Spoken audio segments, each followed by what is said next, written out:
One moment.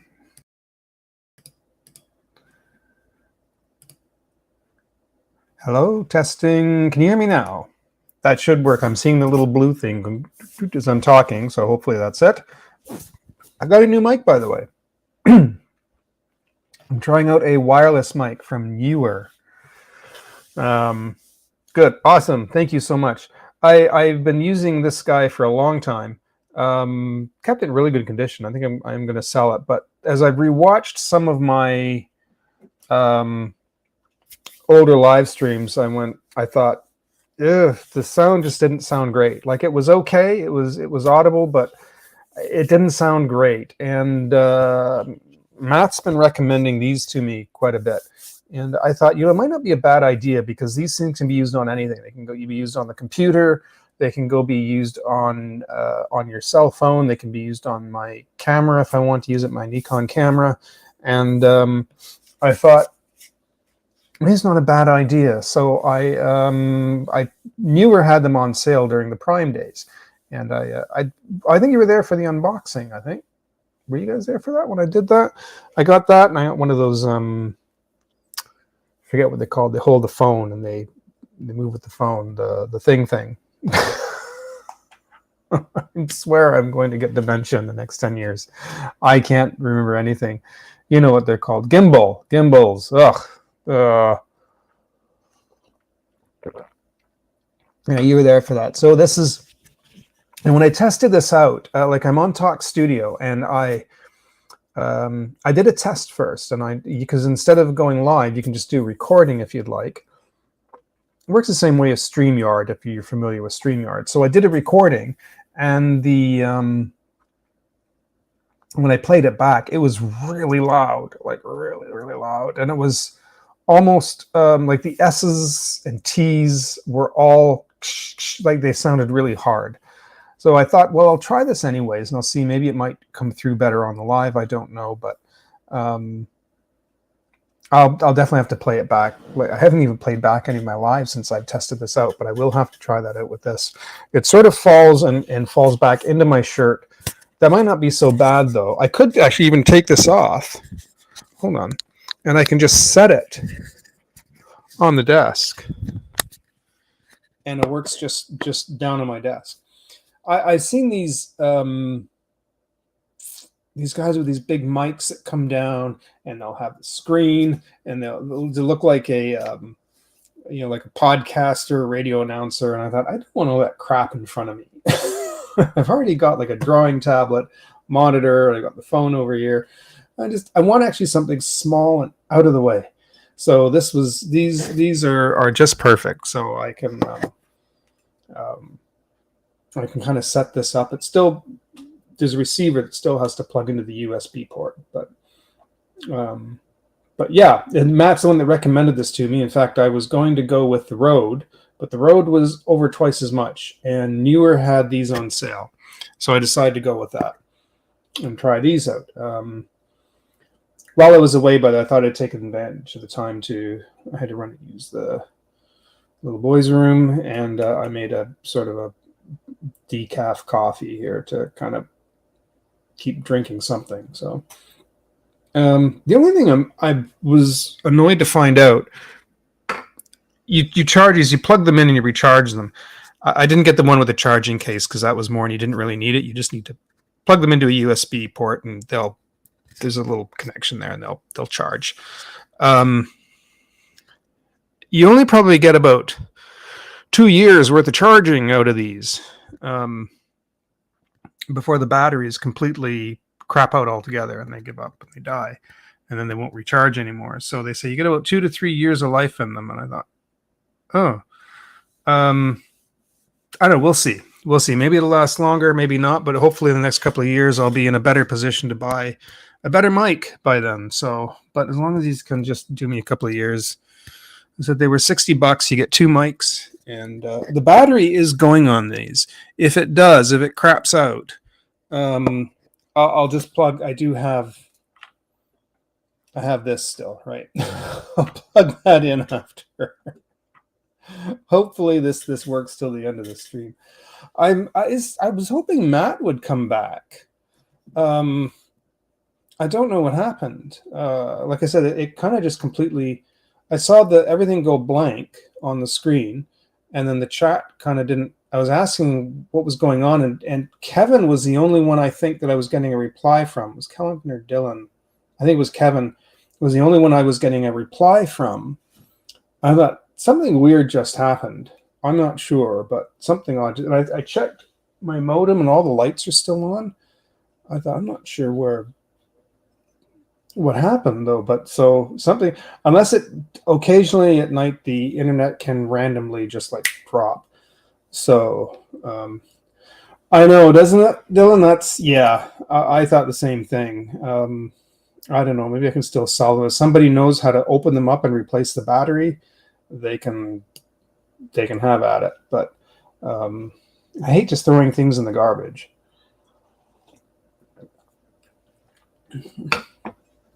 It's like I have a 22-inch drawing tablet that just crapped out one day. Something on the motherboard. This full thing that has all the whole. It's probably other than what otherwise is a perfectly good working monitor, except one little thing inside. You have to tear the thing open, find the parts and replace it. Otherwise, it's garbage, and I don't kind of want to throw it away. I'd still like to actually sell it and see if somebody can give me some money for it, and if they can fix it. And then they've got a cheap tablet. But I feel bad kind of continuing on this when Matt was the one that requested this drawing, actually. Yeah, it was. What happened with you? What happened at your end? Like, did I freeze? Did it just go blue? What? I'm wondering what happened. Boy, these are not lining up very good. I need to kind of fix this. I'm going to fix this in inking. I remember I was over here and I moved over the screen. Oh, hold on. Helps when I connect this in, doesn't it?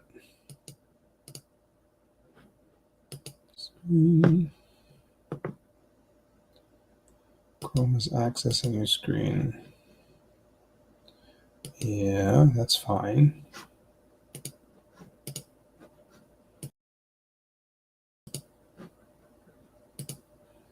I remember talking about oh,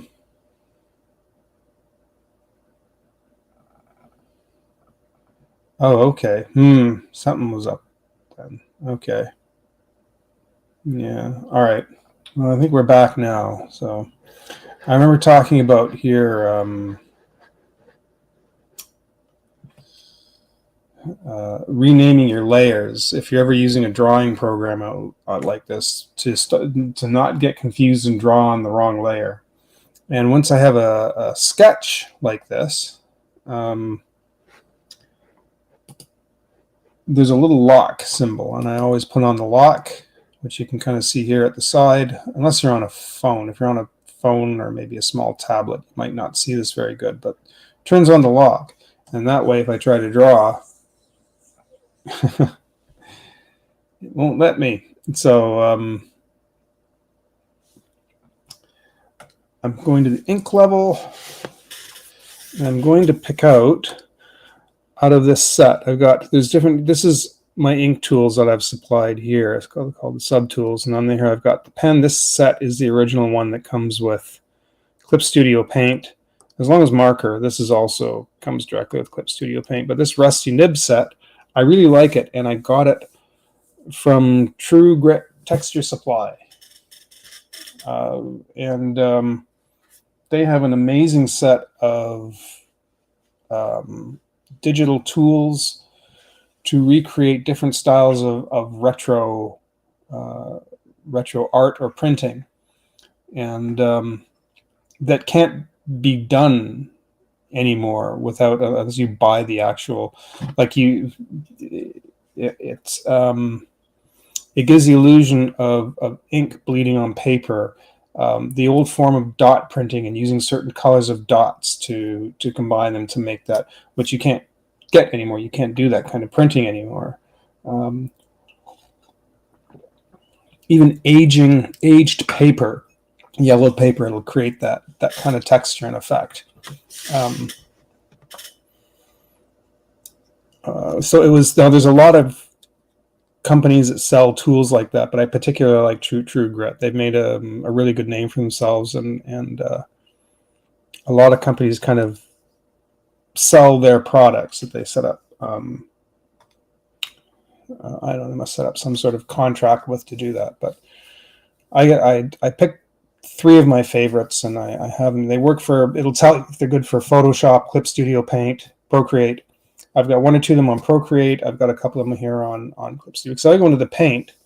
You'll see here it says, I don't know if you can, unless you're on a computer or a large screen, it says True Grit. And these are like these, right, that sort of printing screen like that. And the distressing, right, like that. So it's really amazing. What's the other one they've got here? The tones, right? That just looks like gray, but yeah, there's a lot of this stuff is a lot of fun. Here's the, oops. Anyways, I'll go back over there now. Maybe I'll do a whole other thing on this. I don't want to kind of go into this right now. But yeah, so under my tips, I've got one called the Rusty Nib. All these markers came with it, and I forget how much. And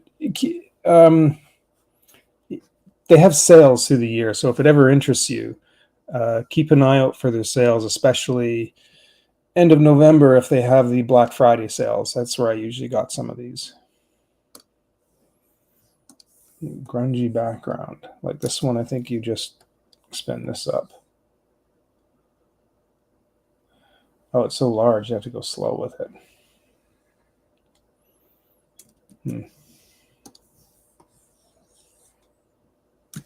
Anyways, there's lots of crazy stuff about washes, like ink washes. That's really nice, actually. Okay. All right, so I'm on the ink level. What I'm going to do is on the sketch level, take the lock off for a second so I can just turn the intensity of that down. Somewhere I've drawn this. I'll erase that. That's on a different level. And then I'll relock it now that it's lightened it. And that way it doesn't interfere with when I'm trying to ink it. It's on that level. Why I did that, I don't know.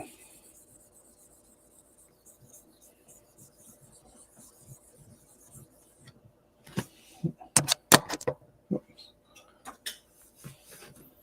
And 1 moment here.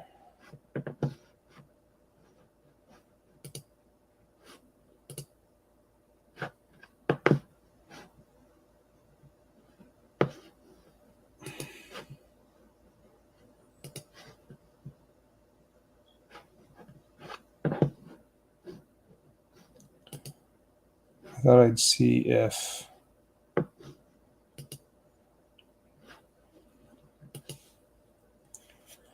I sent Matt a message, unless maybe he must have got an important phone call or something. He doesn't drop out like that unless something important comes up. Anyways, I will draw this anyways, so that's what I was wondering. I'm not sure. I'm wondering if something happened, if like an important phone call came through or something. That's usually the only reason he would kind of disappear like that. Copy. I don't want the copier pen. So one is like a semi-smooth. Like the fountain pen brush. No, I don't want that one.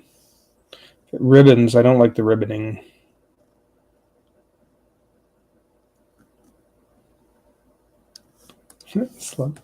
No, it's too messy.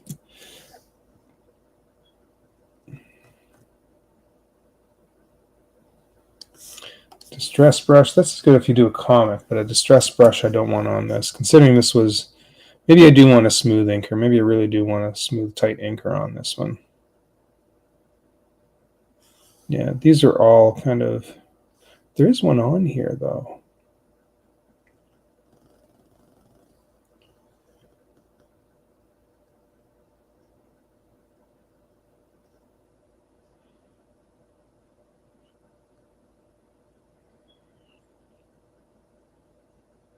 Yeah, likewise, Kevin. You'll probably he might give me a shout later as well. Now the only thing I want to avoid is just ribboning. And I can tell. No. Ribboning is a bit of an odd effect, and what I mean by that is I can tell it better in markers. I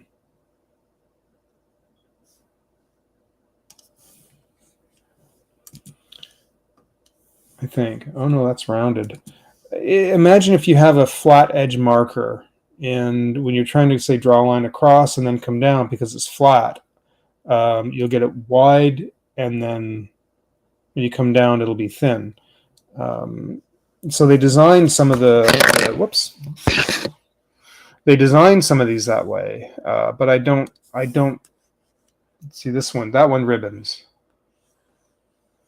a little bit, and I don't like them.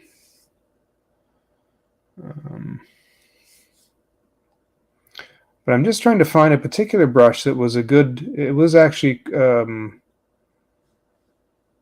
was like a smooth inker with just a little bit of roughness to it. But I don't know what happened to it. If I can't find it, I'll use the other one for now. Maybe I will. I'm just going. I'm not going to sit all day. I'll use the G pen. That's fine.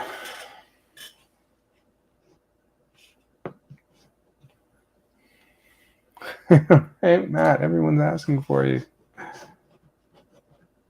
I'm hearing things going off, but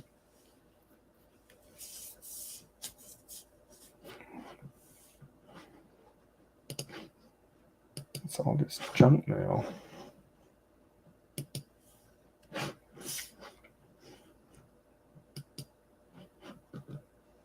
Whoops, that's my text messages. That's coming from the wrong screen.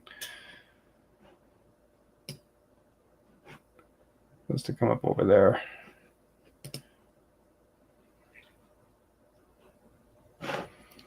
Don't know why it's doing that. Stop that. That's like my drawing monitor. It keeps coming up on that screen.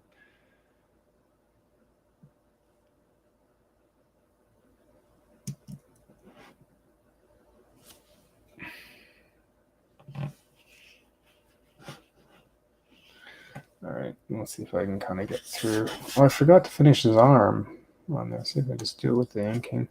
I kind of guess I'll just do some of this. I'll do as much as I can here with this, but I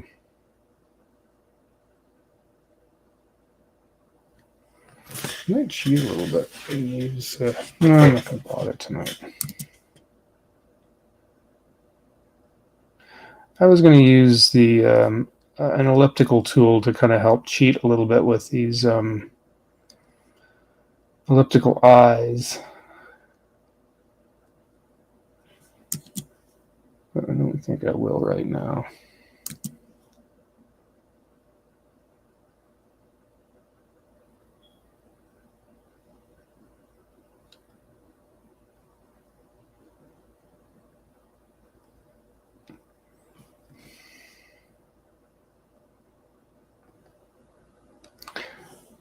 I messaged Paul as well, but I think Paul probably had to turn in. I know he usually pops in and not long enough to say hello, and I need to fix this a little bit. But he has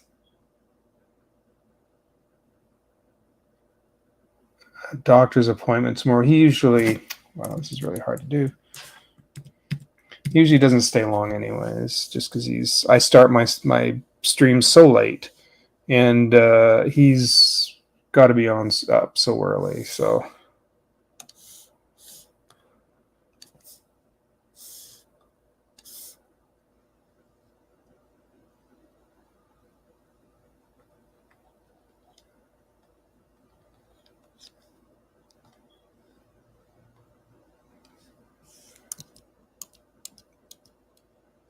I screwed that up.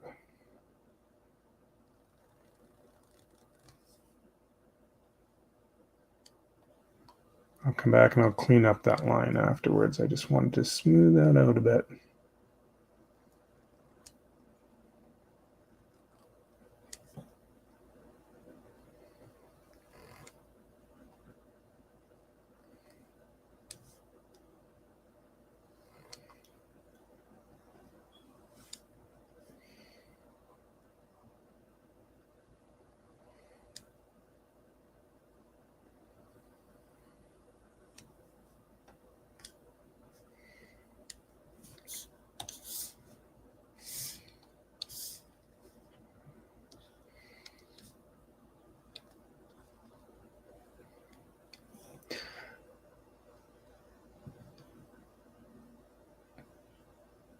Oh, thanks, Kevin. I'm kind of getting a little bit of tunnel vision here, getting lost in this, but um,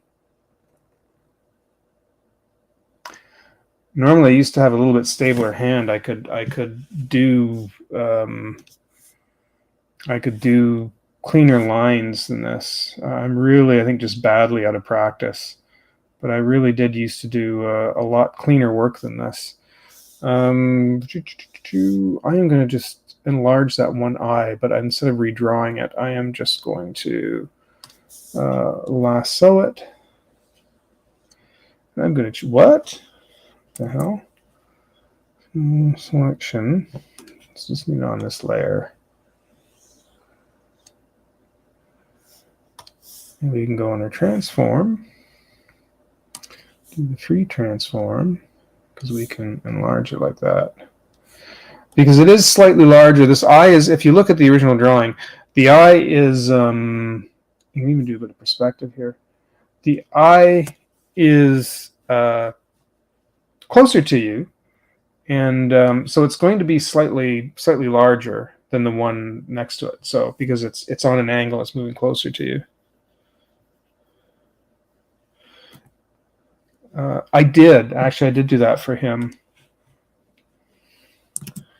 I did that about 2 years ago, I think. Maybe 1.5 to 2 years ago.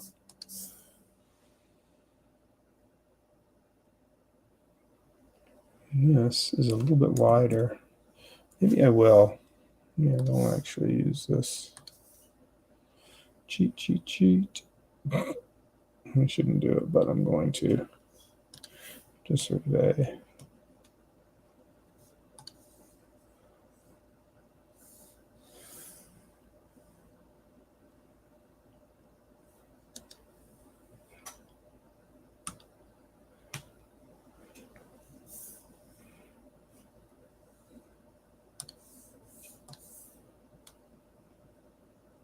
Oh.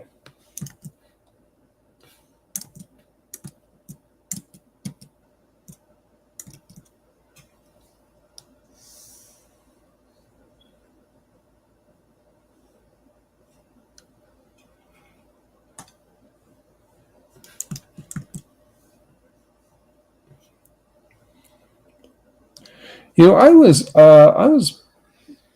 listening. I was listening to somebody talk on YouTube, and it's a fellow named Jason Pargin, and he's on social media. Everyone's on TikTok. It became particularly popular on TikTok because everybody does on there. And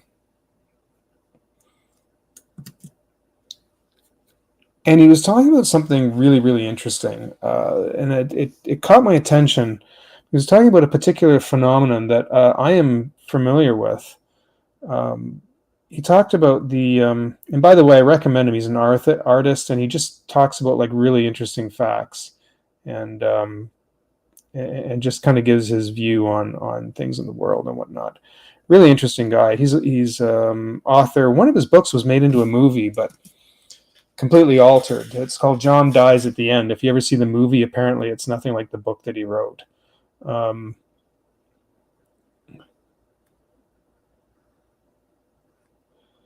Even with the stabilization on, that's hard to see that.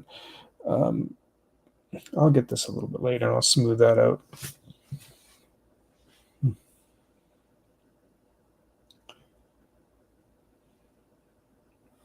Oh, there's a thing down in there that I forgot about.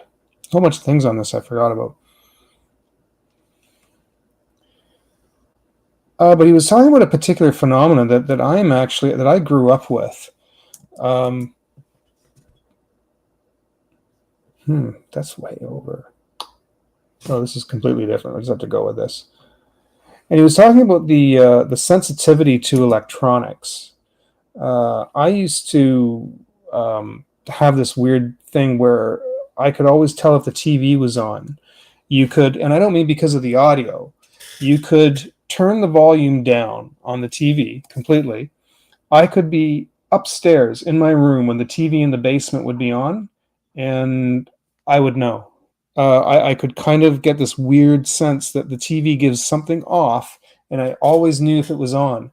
And even if there was 2 TVs on in the house, I could tell There was one in the spare room, and I knew if one was on in the spare room, if one was on in the basement, I knew if they were both on at the same time. Don't ask me why. I always had this weird sense that you could turn them right down, and as long as they were turned on, the audio didn't even have to be up that high. I just could always tell that they were on, and I don't know what it was, but I kind of knew that they were on. Strangest thing, but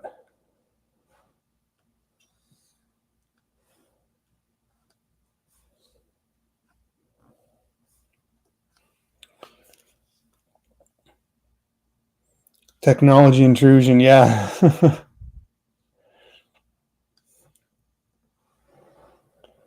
But in the comments, though, it was interesting because there are other people who experience the same phenomenon. In fact, somebody I knew, a friend of mine, ages many years ago, also said the same thing. He always says, I have this weird sensitivity to electronics. I'm like, I do too. I know exactly what you're talking about. So yeah, it was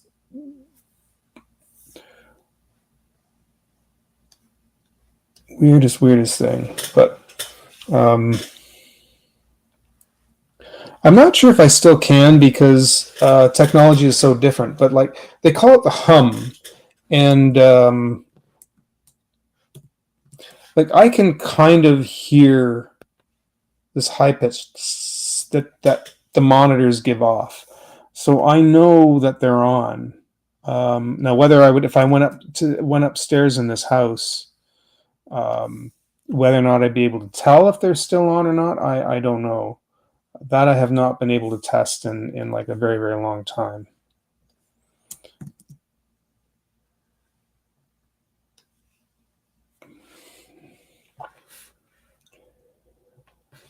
But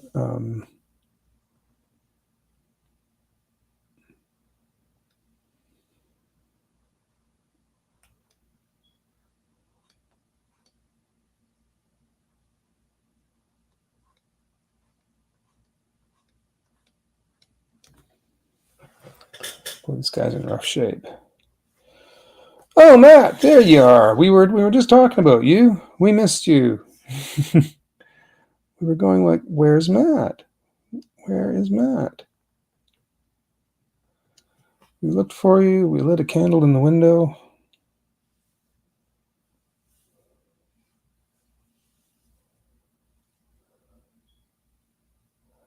So frequently, I've heard people who can do that too. That's I hear stuff that doesn't sound weird because I've known many people.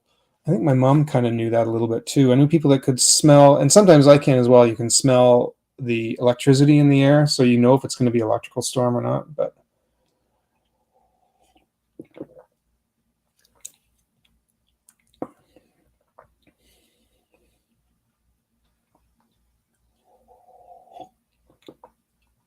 I goofed a little bit. This isn't going to be exactly like the drawing that I was working on, but I won't tell anyone.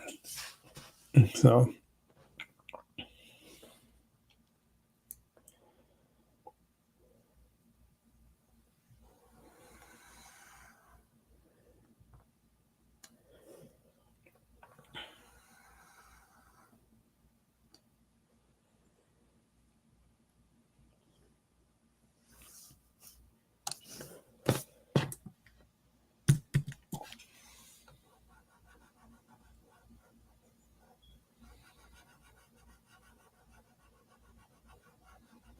I'm working on a video too. I was actually trying to get through it today. Man, it's taking forever to finish. I know I'm being a little bit fussy with it. I'm adding maybe too many bells and whistles, but that's not even bells and whistles, just something to make it flow properly and add a few images so people know what the hell I'm talking about.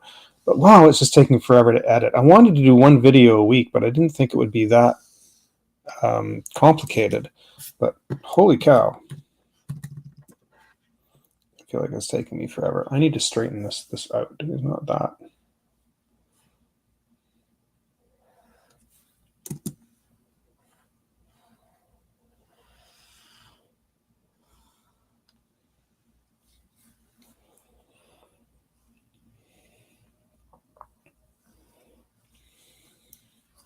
Hotkeys. I do have a few. I do have a few set up, like deselect, erase, switching some tools. I do have that set up. There's also buttons on the pen that can switch back and forth. Although using the eraser on that, sometimes it doesn't want to switch back properly. I don't know. It's a little glitch on this thing. It's always had, but that wasn't such a big deal. I didn't care too much about that. And sometimes I need to switch between different kinds of erasers, but yeah, I do. I should probably set up more. And in fact, not only do I have hotkeys,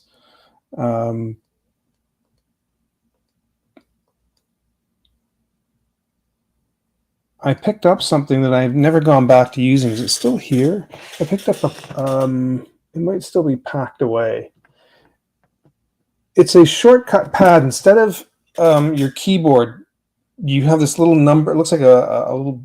It's a button pad. It looks like a number pad, and you can have it right here next to you on your desk, or it's supposed to be able to kind of stick to the drawing monitor as well.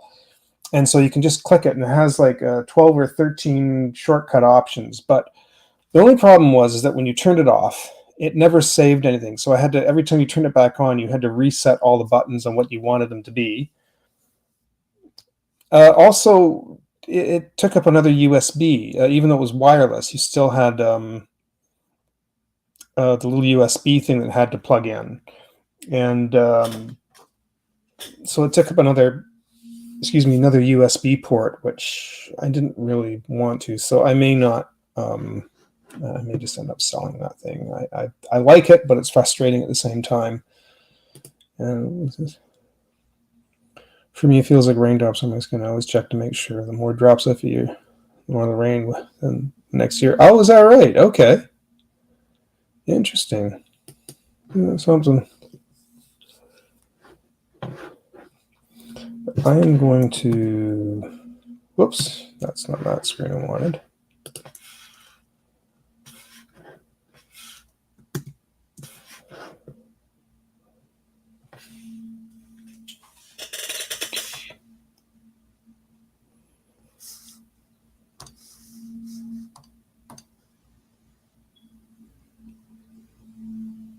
I can hear something outside. It's so weird.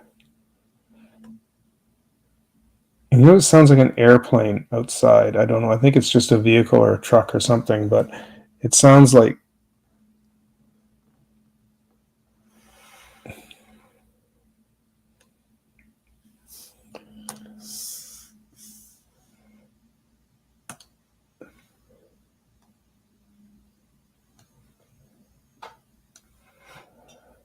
There we go. I'm cheating a little bit using the mesh warp. I can fix it after.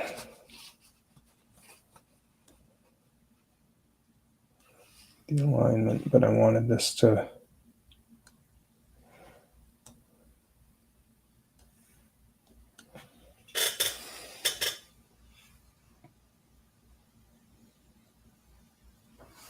Yeah, it looks a little bit better, I guess. I don't want to fidget with it too much.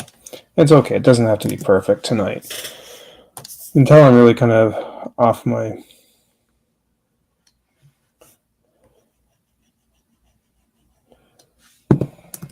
game tonight a little bit, I think. Speaking of game, apparently the Jays won. The Blue Jays, for those of you who don't know what I'm talking about. Well, I haven't been following it. I've been kind of trying to pay attention. I haven't been watching it, but I've been trying to pay attention to what's going on with the Jays. And apparently, like, I don't know, I was thinking they weren't going to be able to do a comeback, but they did tonight. But they've still got to keep it up. But yeah, they apparently really won it. Like, apparently it was like, what, 14-3 or something like that?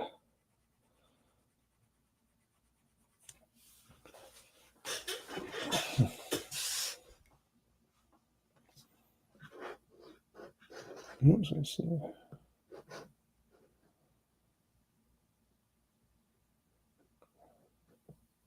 Oh, you know, Feel the changing weather. Yeah, my arthritis gives me that. I can tell if there's more dampness in the air, basically, is it? And my dad, though, had that because even though he never had like a hip replacement, but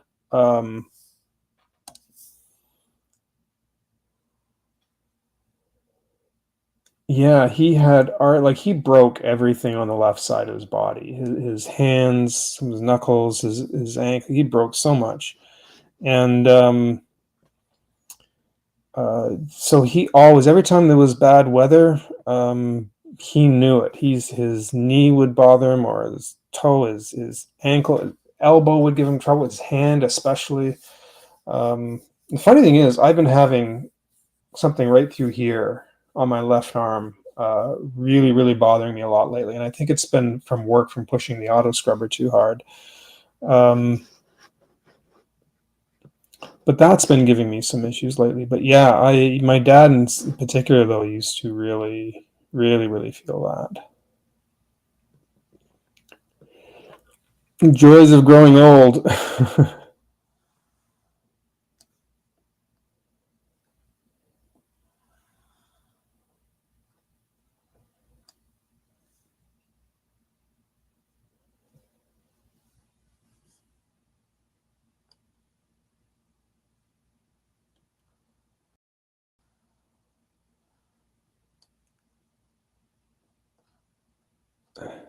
This thing here. Such a silly thing, isn't it?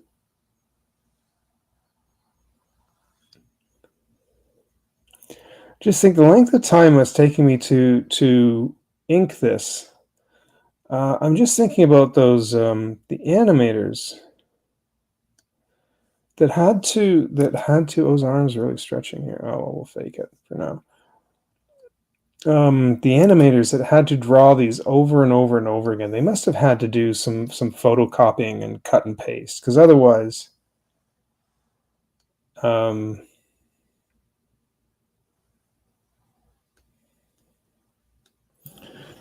would be no. Yeah, I gotta give credit to these inkers. Kind of screwed up a little bit with the eyes. I might do something with the eyes later on, but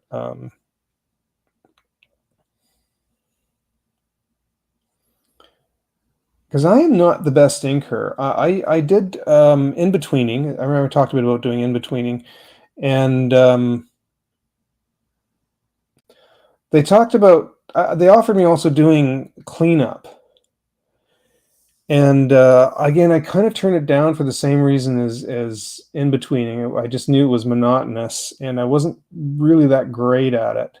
But it's usually starter positions. I was really shocked that I got a layout position, because it usually goes for when you're just out of school. They don't usually give people those positions, but they were short on people, and I guess they liked my work. I think because I really did enjoy layout, I was suited for that particular job, and I'm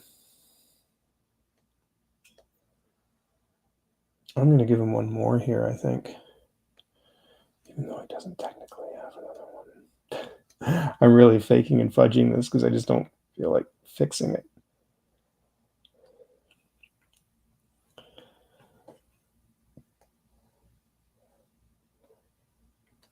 But boy,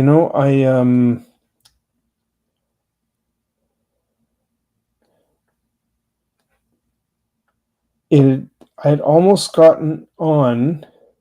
I could have gotten on the Beetlejuice cartoon. How crazy would that have been if I got to work on the Beetlejuice cartoon? Like, the design work and the backgrounds for that were just outrageous. And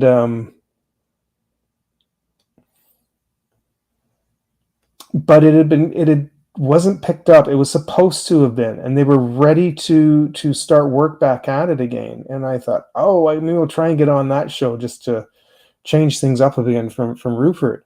And they said no. It's well, they said at the time it was still in talks, and I never heard anything, and everybody just kind of was like, you know what, it's not coming back, and it never did. It never did. It was kind of on the fence. It was one of the more expensive cartoons to produce because some of the stuff did take so long to do, and the theme. We all know the Beetlejuice cartoon theme was by the Beetlejuice movie theme was by Danny Elfman, and they also got him to rewrite it for the cartoon. So he also wrote it, altered it, and rewrote it again for the cartoon.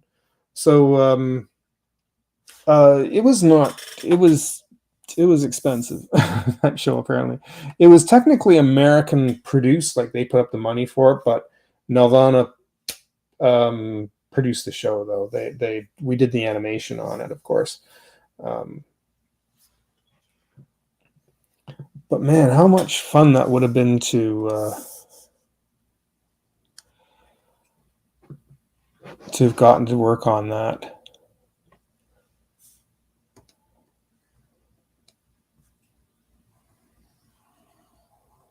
Oops.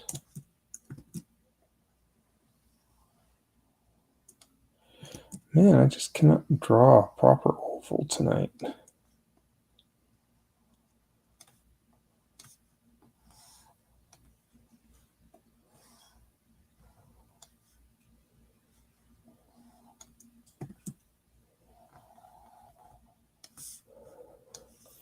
But they produced so many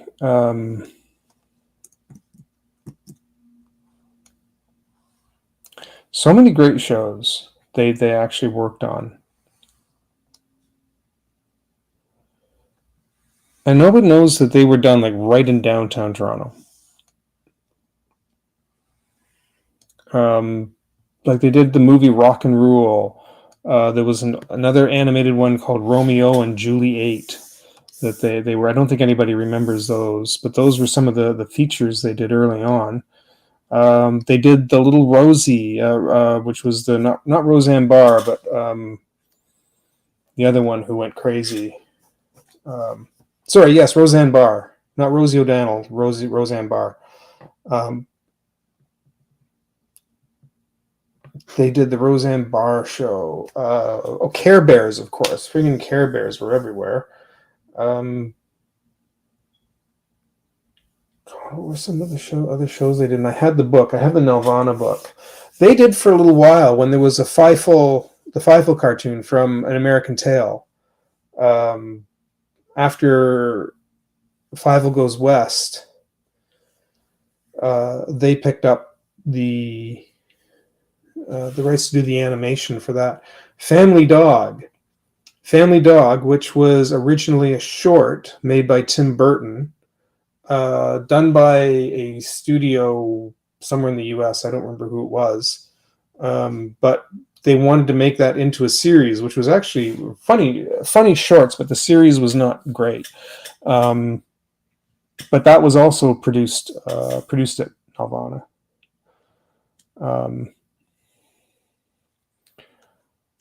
Bob and Margaret, I would have loved to have gotten on that.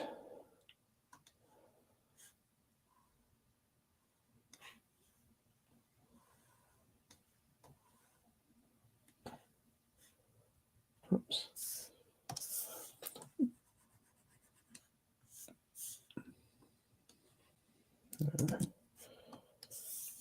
Bob and Margaret originally was there was a short made in England just called Bob's Birthday, and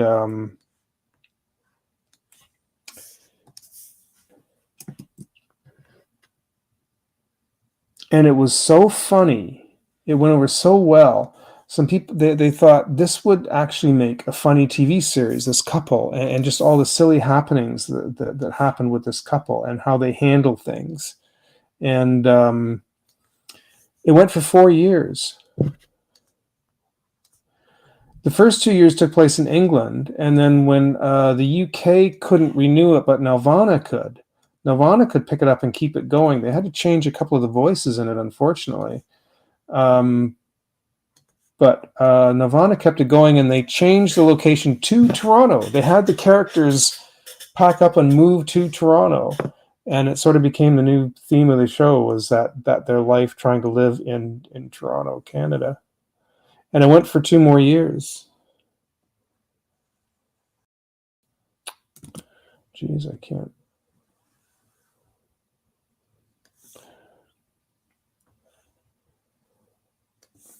I kind of wish they would do that one again. Somebody could pick that up again. That was just such a, I don't know, I thought that was such a great show. I'm going to be doing a layout based on one of the scenes from that show. I'm going to do like the full layout where I'll show, I think I talked a bit about it in one of my live streams a little while back, and I opened up the scene. It looks like a fairly simplistic scene, but I'm going to see if I can break it down as a layout package. Since I never got to actually work on the show itself, I'm actually going to do that one scene. And it looks like a simplistic scene, but because of the way the dogs are walking around the chairs in the kitchen, it kind of adds this other layer of complexity to it. And I thought, I wonder if I can do that.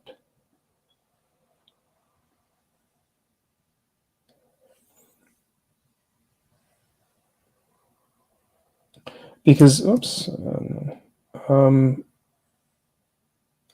I don't know where the technology was at the time that show was produced.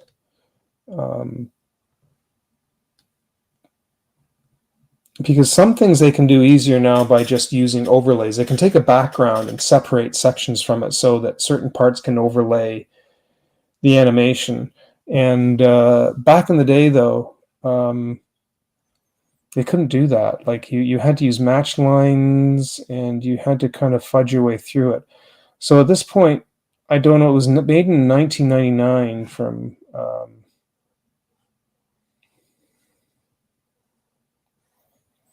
and I don't know. It's got me thinking about it now, how they did that, some of that stuff. I can take the sketch out. So there he is, kind of loosely done. I'm going to, I'll see if I can add a layer for color. But there he is inked. I'm going to title it color again so I don't get confused. Always name your layers. Am I still on here? Have I still got it? Oh, I still have 5 people watching. Okay. Actually, one of them might be my phone, so maybe I just have. He's cut off a little bit at the top. Let me move this down and fix that. I meant to do that earlier.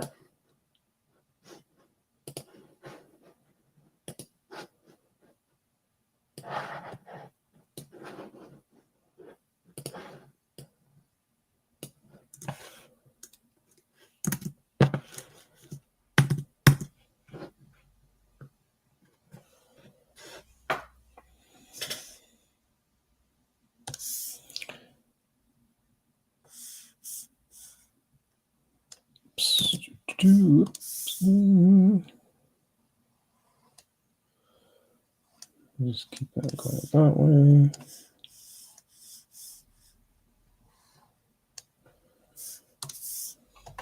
You know, it's a shame that there are no. Toronto used to be known for so many studios through the 70s and 80s. Just, it was like the Animation Central. It had Sheridan College, which was the animation school that I went to, and then they were always loaded with studios. And then about the time I graduated, they started fading, and animation was starting to be known for being shipped out because it was cheaper to get it done in other countries. So they, before I knew it, I was having trouble. Like I got into Nelvana for a little while, but once Rupert shut down, and it was never, they sat waiting for it to be renewed, and they didn't know.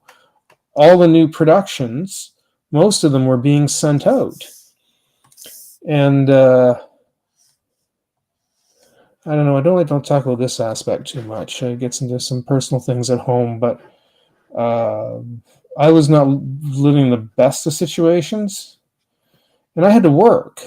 You know, there's a point you have to pay rent, and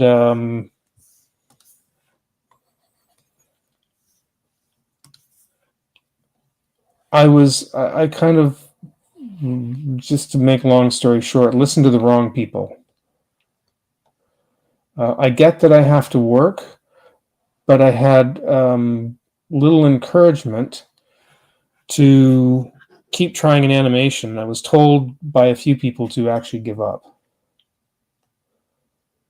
And I really believe now, looking back, I wouldn't have known at the time. I think there was certain ulterior motives to that.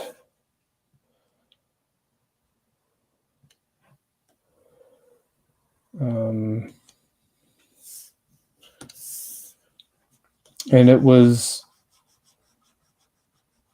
I don't know. You can't change the past. Because I sure as well would have if I could now.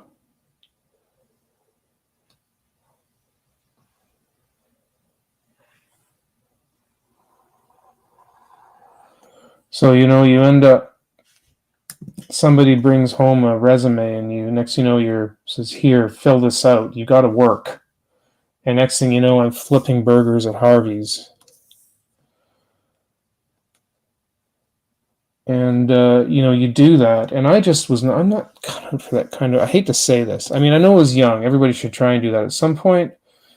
But man, I am just not good with customer service work. My anxiety went through the roof doing that kind of work, because people are just nasty. People are just bloody nasty. And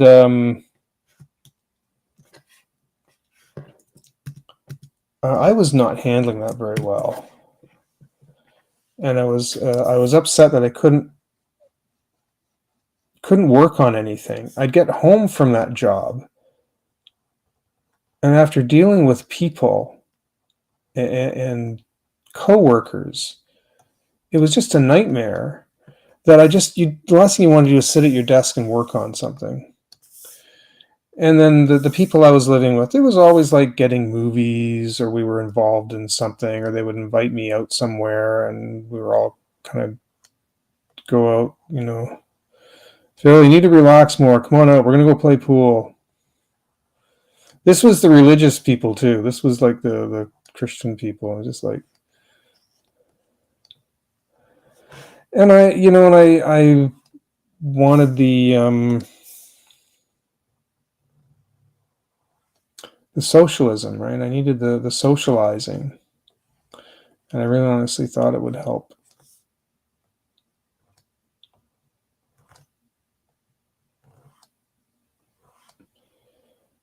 Help my anxiety, but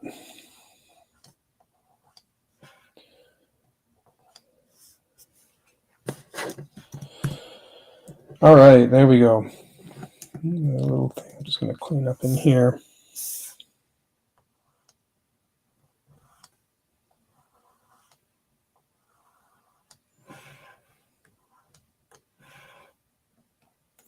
It's a little messy, this, but I'm not going to worry too much about cleaning this up too much.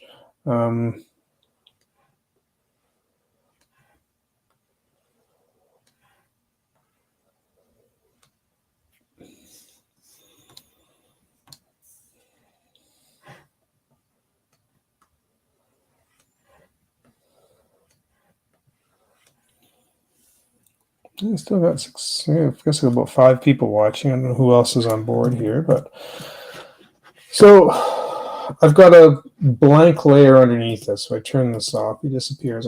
I've turned off the sketch level, and it's locked, so you can't do anything with that. So I have this layer underneath here. That is for color, and I'm going to you go to the ink layer above it, and there's a little lighthouse here. I don't know if Photoshop does this automatically. I haven't used Photoshop in ages because Photoshop can go burn in hell. I don't care. Adobe, I can't stand Adobe. Clip Studio, you have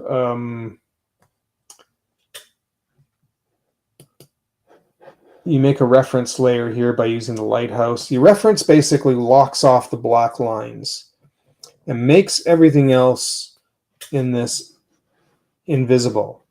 So when you put color, as I go to the layer underneath, it will follow the black lines of the layer above it, and it will stay within it. So all I have to do is drop color in an area. Procreate does it. Affinity does it in a really strange way. I don't like the way Affinity is set up for that. I wish if they'd change that for Affinity Designer. Somebody needs to do something about that. All the programs do that in order to color a layer. Some of them have it so that it's automatic now. I don't know about Pixelmator, that's something else. But I think Photoshop has it automatically. I think as soon as you put a layer underneath and you have a line drawing on top, I think it just automatically makes that a reference layer. I'm going to just change the location of that. One dot. It's driving me mental because that's going straight instead of following it. It should be up there. That was just kind of driving me bonkers. I kept looking at it. Yeah, so I'll show you an example if you haven't seen this. I don't know if there are many people out there use programs like this. If you use drawing programs as such, and you want to color an area rather than, let me see, check this color here. The colander is just this bright silver, so I can make that really light. And you can use the inking tool for this. It's fine. We're just filling in flat color. There's no texture to it. So instead of, and I'm going to lock that off too. Instead of going in like this and coloring the whole darn thing, I can now get the paint bucket and just fill that straight in. But this is not on the same layer. If I take away the ink, you'll see it's just leaving the color. The color is on the layer underneath, but it's referencing the ink lines.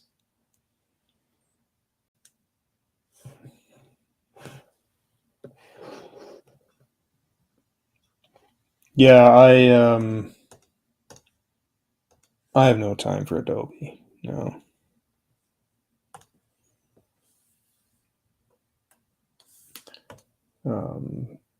That silver is really light. Let me go back and lighten that even more.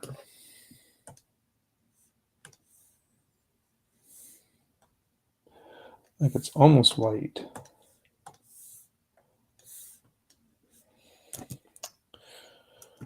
It's joined the color underneath. So let's try this. No, I'll have to actually do that one by hand.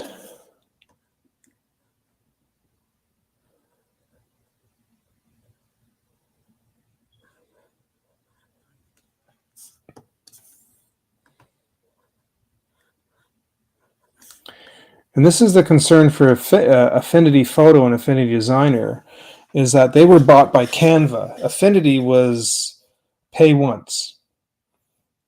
They were bought by Canva, and Canva,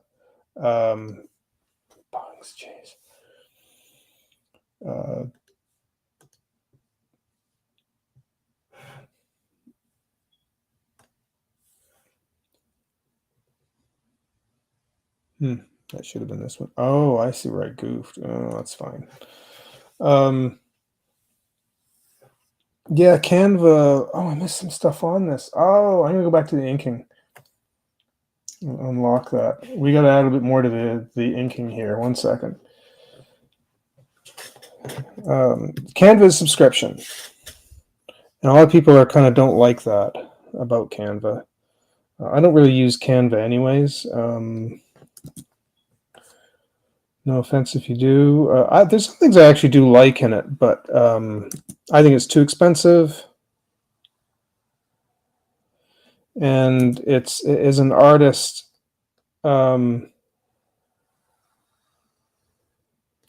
just a lot of, I can't get that to go right. It's just a lot of shortcuts to things that I'm using templates and that kind of thing. That's just like, no, as an artist, you like to work from scratch. So if you're not an artist, it can be very useful, and it helps people like they have work subscriptions and that kind of thing. So, but I don't really like it. I don't have any use for it, except in editing. There's some great music selections on there for doing. I've got that stabilization all the way up to. They've got a really cool music selection and making these fun little intros for videos. So that's about the only thing I would maybe use it for.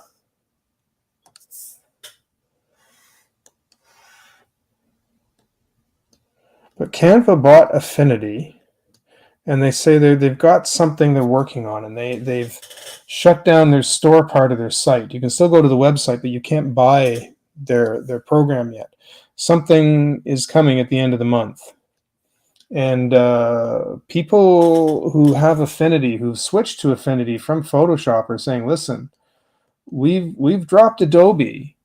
Don't think we'll drop you too. If you bring in anything to do with AI, if you bring in, if you start any kind of subscription model, we will drop you like a lead brick.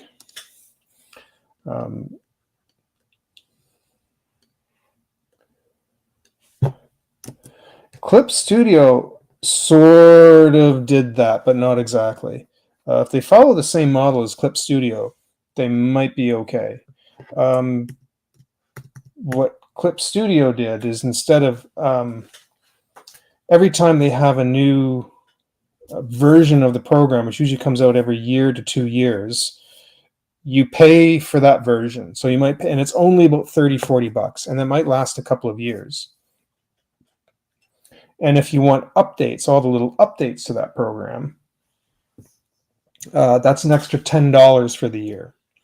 So it's not a lot, considering it's $10 a year and then $30 to $40 every time there's an update, which could be a couple of years, compared to Adobe, which is some stupid astronomical price point off the charts. Off the charts. The problem is a lot of studios now use Adobe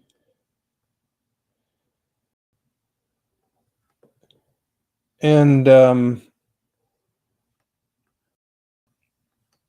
kind of stuck with Adobe Photoshop now. Some people will still swear by it and don't really care about all the fact that it's included all this AI stuff, and they make it near impossible to end your subscription.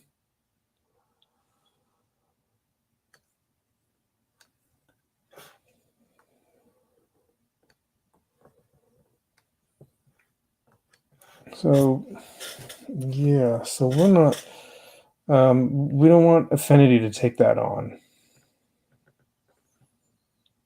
It's a bit wonky. I'll worry about it for now.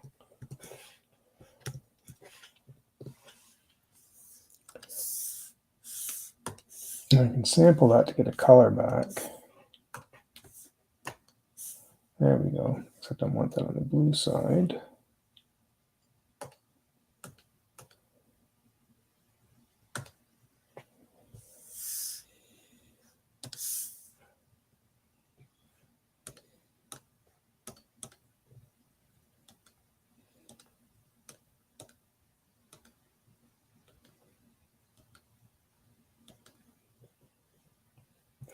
Certain parts of this are light.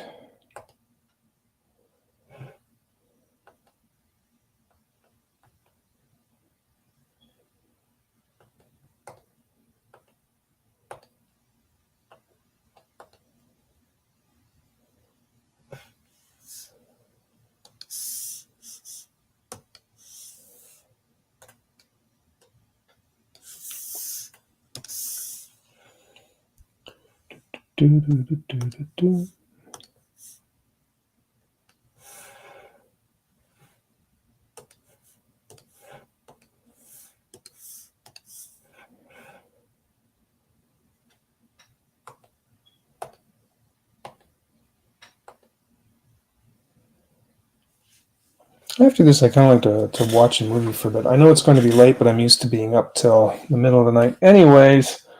So, I don't know. I might watch a movie or something maybe after this.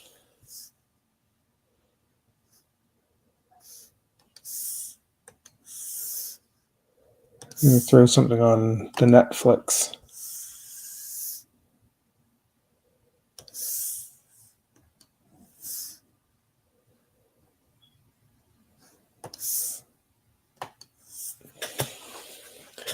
Need like another like good documentary or something I'd like to watch. I keep forgetting about certain aspects on this.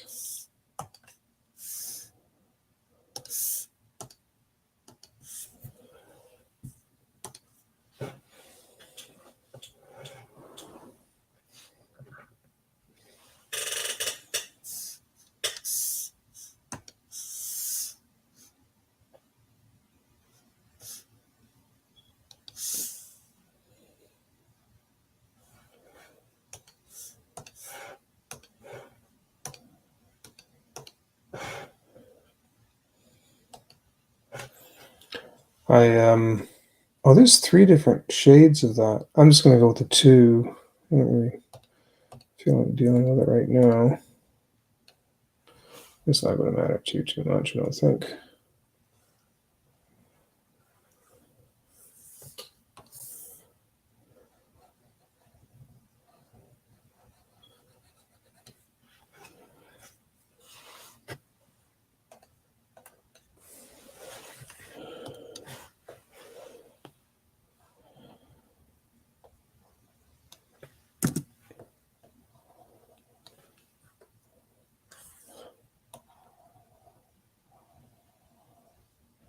Forgot to outline the tire, but maybe I can do that with the color.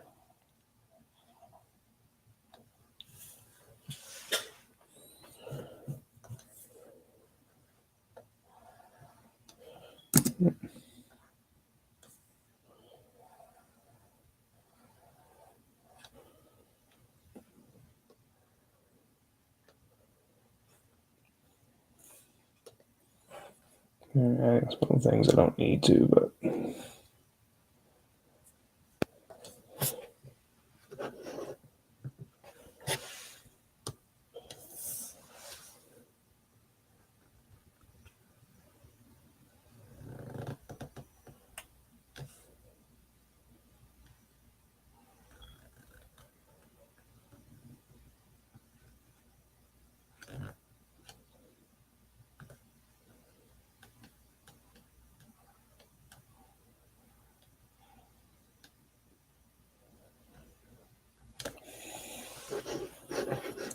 I'm down to 4 viewers. Anyway, sorry I'm not as talkative as I usually am today. Somehow I got into the concentration of this, and I kind of lost myself in this for a little bit.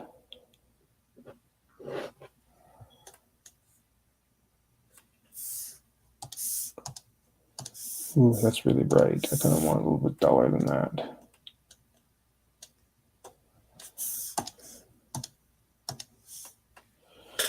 There.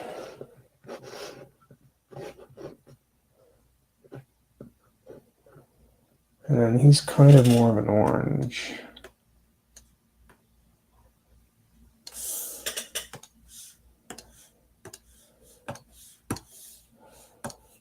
Oops.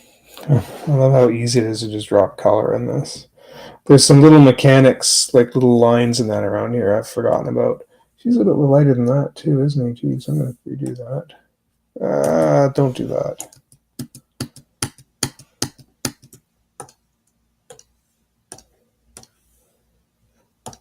That looks better.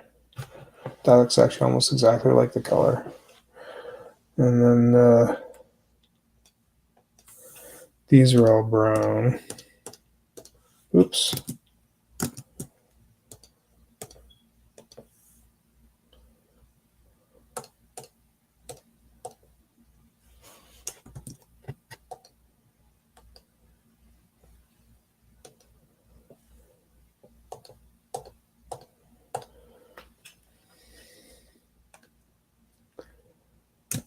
Got the inside of that.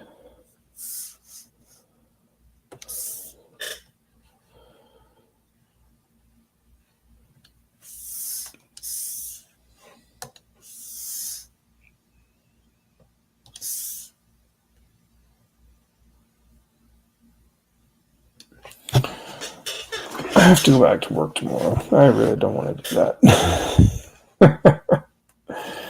I don't want to work tomorrow.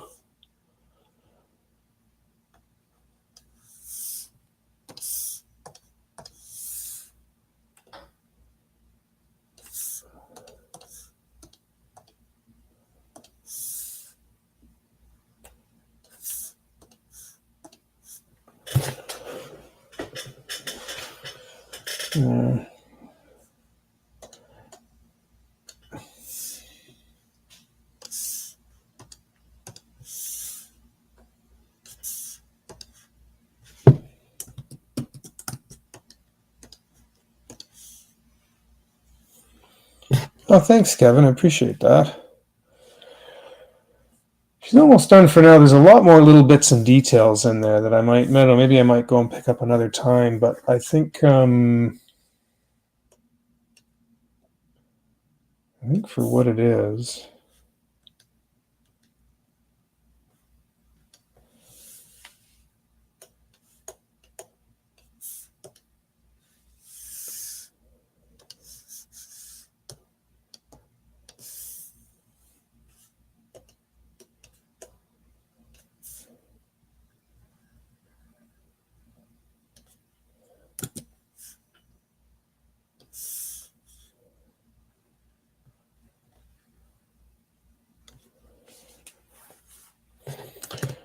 I mean, that's kind of it for tonight, I think. See if I can get the right size in there. I'm tilting it.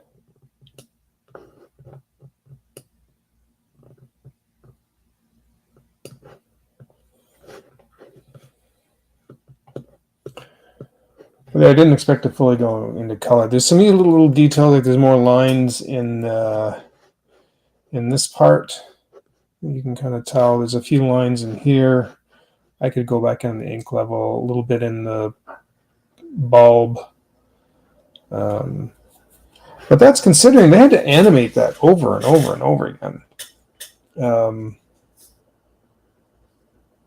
And there was like a scene with like a whole bunch of these things in it. They must have had to like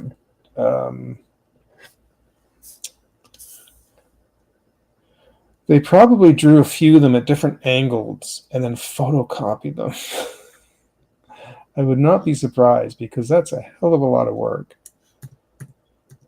for that thing. So there he is. I don't know if Matt's still there. We lost Matt, but there you go.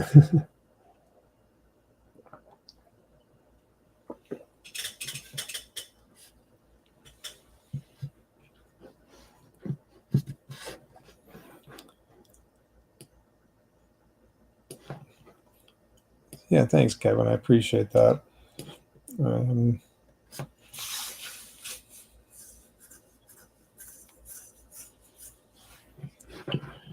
going to close that image. I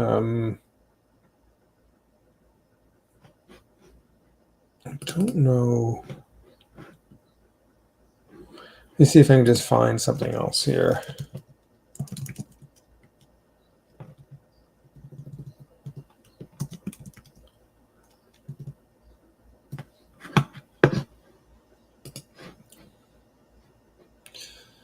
Use spotlights.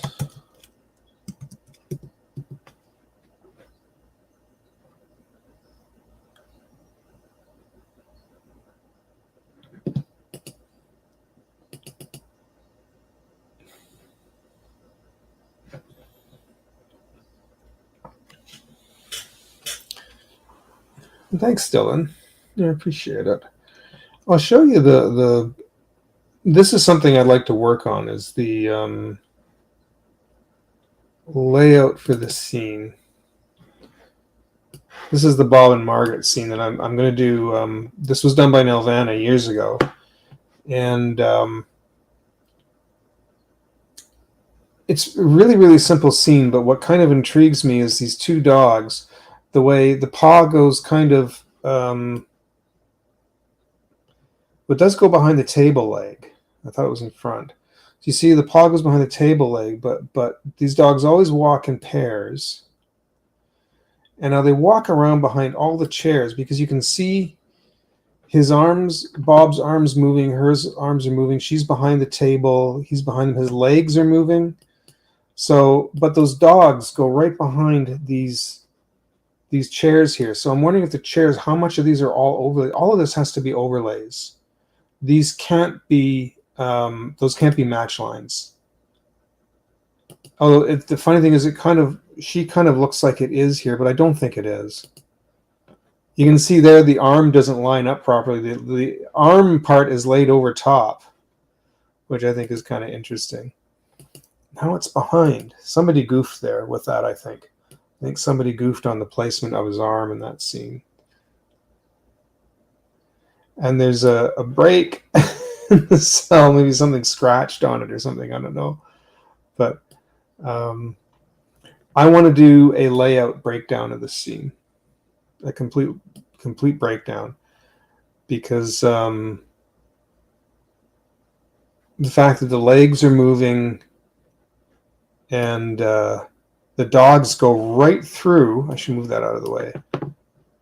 The dogs walk right through those legs down here. You can't match line that. That is nuts. That has to be an overlay. And I'm going to, yeah, I think it is. I'm going to do a whole breakdown of this, how I would do this if I receive this as a storyboard.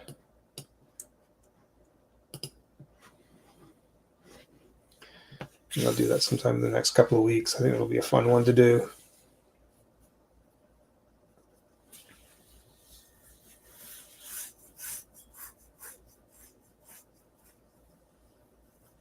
But I'm going to save that.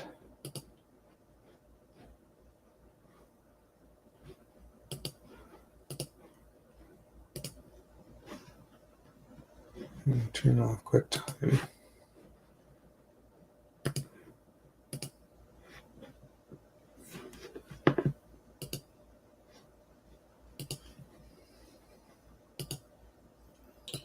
Close that. And I'm just going to close this off. I have saved it. I'm not deleting it.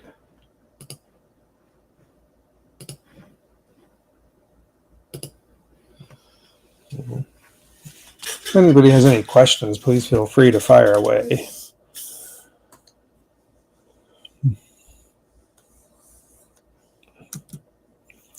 But yeah, I'm finding, trying to get some of those circles to line up. My hand is not as steady as it once was. When you have something that's shaped like that, you can put one layer down, and it doesn't matter if it's loose, but then you have to kind of follow it with another one. That's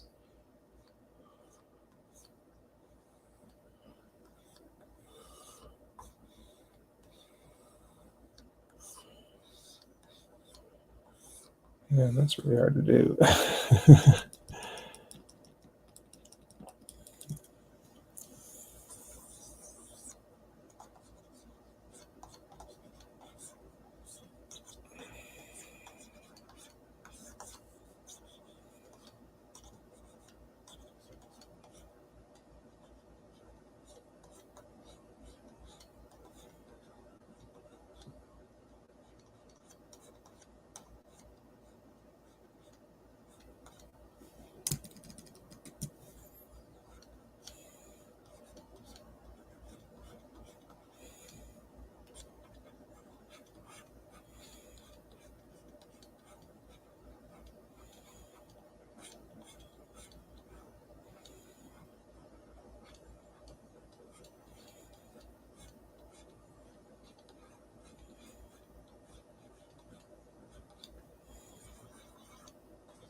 Can your drawings be transferred to a coffee tug or t-shirt? Yeah, actually, that's something I'm hoping to do.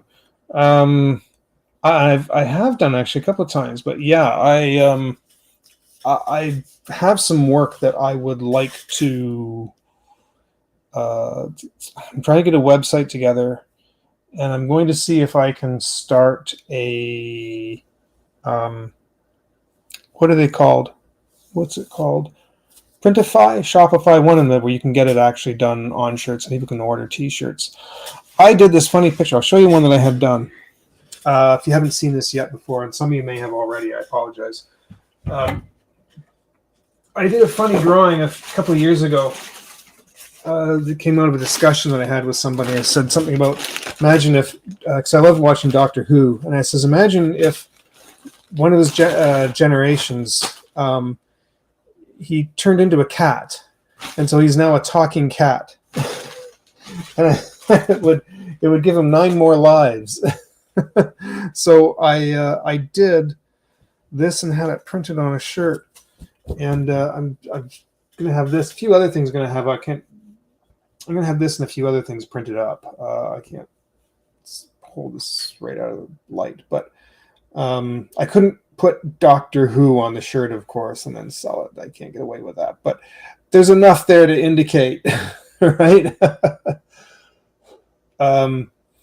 So yeah, so I'm gonna have some of my work done, printed, probably through Printify or Shopify. The only thing is, they've gotten really expensive. So, and I don't mean for me, but if somebody wants to buy one, you know, it's $50 for like a T-shirt when you have like a really nice T-shirt done or something, right? And even mugs are like $20, $30, $40 for a mug to have, basically because you want the artwork that is on the mug. So I don't have a huge following right now. I only have 200, and I still have 230, 35 subscribers on this, and only about 6 or 7 people that watch me on a somewhat of a regular basis. And so is it worth it for me yet to make that? I mean, how many people are really going to pay that much for something, right? But I do have a lot of work. I'll see if I can actually bring some. If you want to see, I'll show you some of the work that I've set aside to print.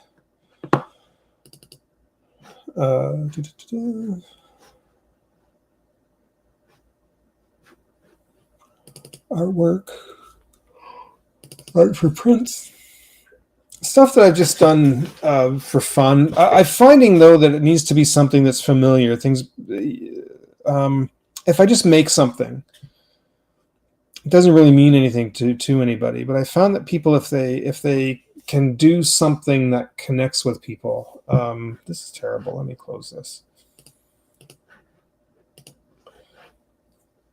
So here, like I've done a dragon, right? So I've got this really nice dragon, and I'll probably put this on a shirt. But it's no character in particular. It's just a drawing that I did. Some people will, I always say people buy the artist more than they buy the art, meaning they'll buy your stuff if they really like you, you'll buy it. Sure. And I do hear that a lot from people. I really do. A lot of people say, oh, I would buy that, I'd buy that. So, I mean, the store goes up next week. Would you, it might be like $40 for a shirt. Depending on where people are at financially, right? I've had people on my Facebook say, I'd buy that. I'd buy that as a shirt. And then I put it up on Redbubble. I don't like Redbubble. They're closing anyways. And I sent them a link, and I never heard from them again. So, but I do find that it's something that people catch with people or that they know of. So here's another one I kind of did for fun. This is it was a Valentine's Day thing. You kind of have to take a minute to look at that to get the whole gag. But the heart knows what it wants. And pocket change. I don't know if it is for you. I know for some people are kind of struggling.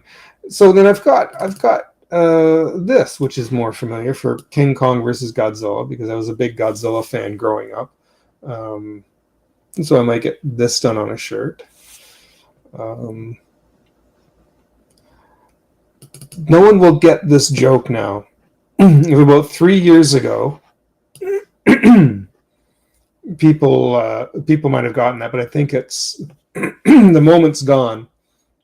But it was a little thing that happened on the internet that went viral unintentionally, and I thought it was so funny that I did this drawing.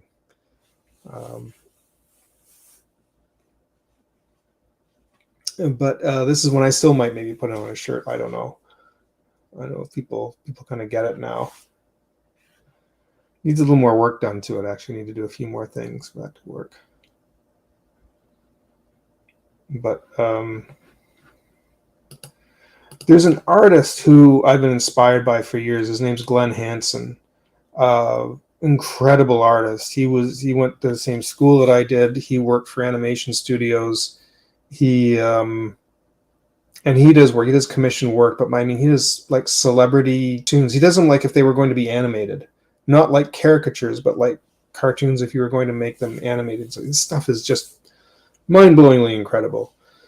And he does a lot of things like TV characters. He did a whole thing for the Jeffersons, and he did another one of like Judge Judy, and he did something else. All these different things that are kind of retro TV shows or personalities or characters or celebrities that are recognizable. And so and now he's got a, not a lawyer, but he's also got a manager that helps go over with him what he can do legally and what he can't. So while he can do some superhero characters, he has agreements with to pay royalties to. Others he cannot. He's not allowed to. But as long as he knows what that is, and he's in that. Like he did the whole thing on the Golden Girls. You can buy his work of the Golden Girls on mugs and shower curtains and T-shirts and everything else. And people buy it. He does very well on that. He works long hours, but boy, he does very well. Why is that still a Photoshop document? Do a quick look. Like there was somebody I knew online who was doing a cupcake contest. We're doing a drawing for an evil cupcake, so I did that for him.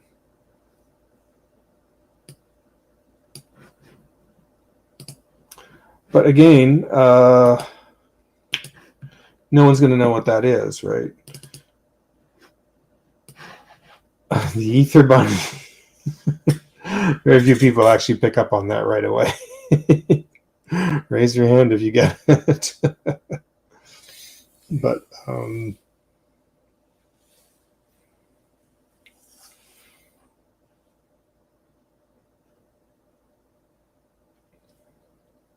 again, a little bit of work I would probably do with that. But thanks. Yeah. So it's here's the original for this one.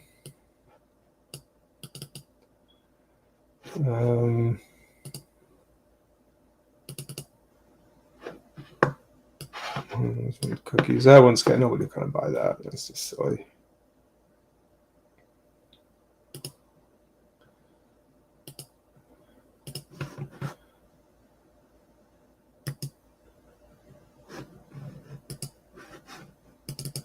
Adjusted sizes. Oh, there you go. I did this ages ago. This is a painting, an acrylic painting I did ages ago, and it people love this. I did it for a friend that knew my dad, friend of the family's, and I need to do another one for him. But yeah, I did that ages ago. So I do some painting. I don't like working in oils, but acrylic, chalk pastels. This was a pastel. So that's something I might get printed because people kind of like that sort of thing.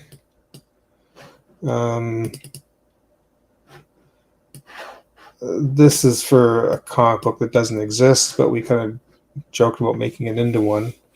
I don't think it'll ever actually come about, but that was, I did sort of a spoof cover for a comic book. Because originally I had Gold Key, if you remember Gold Key Comics. And what happened was when I made this, right around the same time I was putting this together, Gold Key got bought up and somebody revived that company and started producing comic books again under Gold Key. And I thought, oh crap, I can't use Gold Key now. So I changed it to Silver Lock. So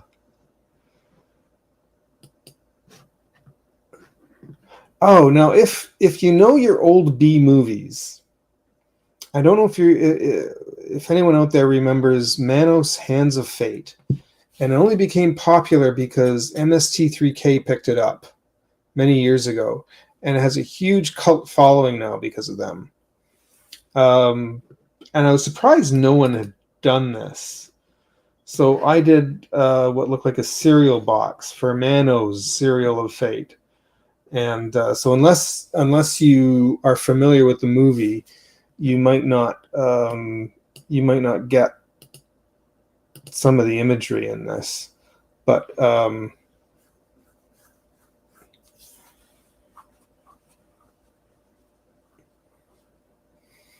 never heard about it. Yeah, so everything that's in the movie is all there.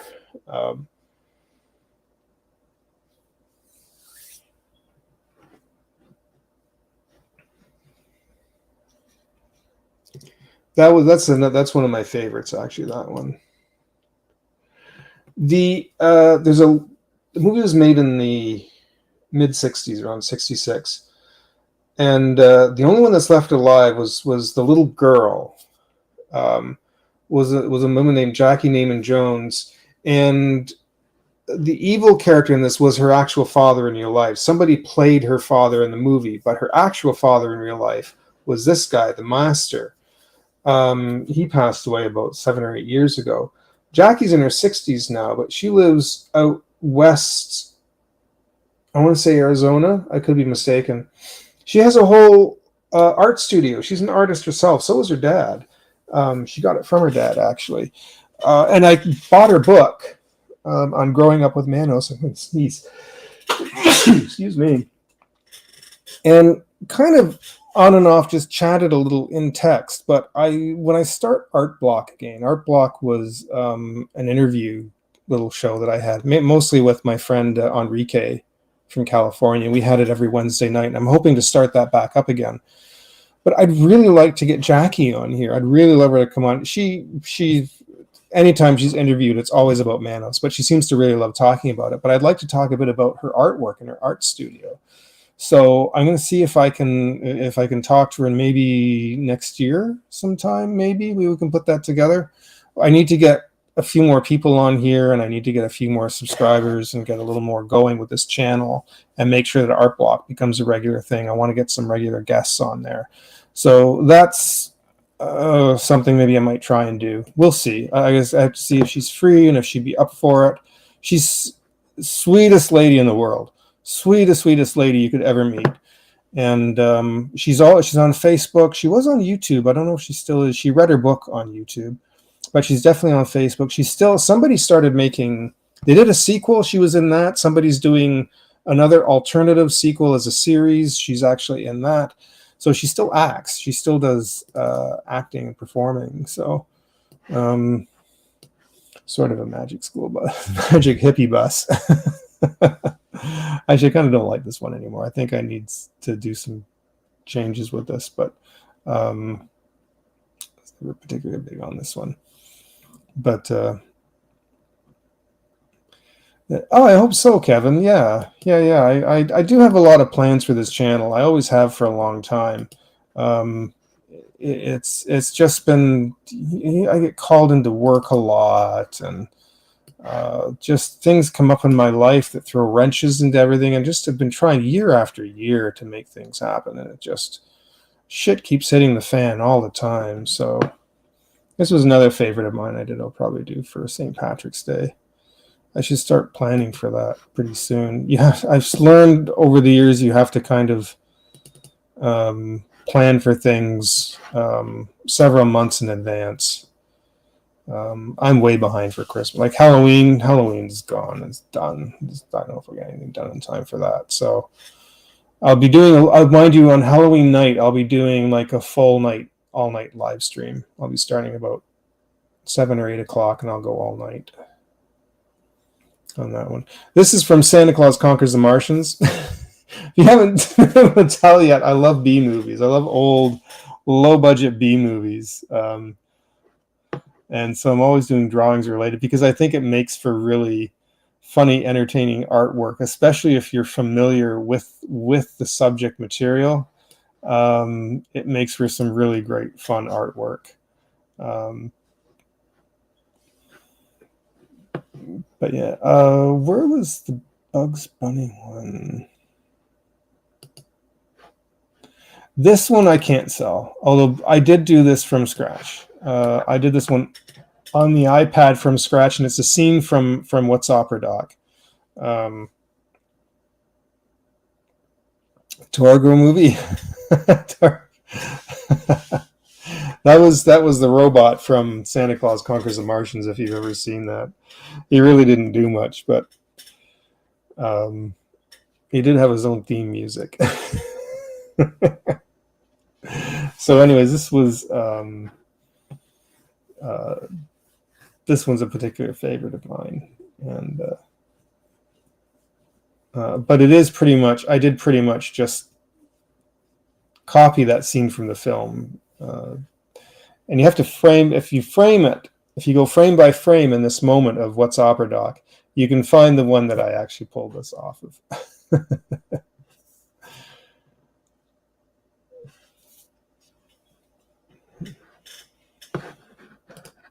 Oops.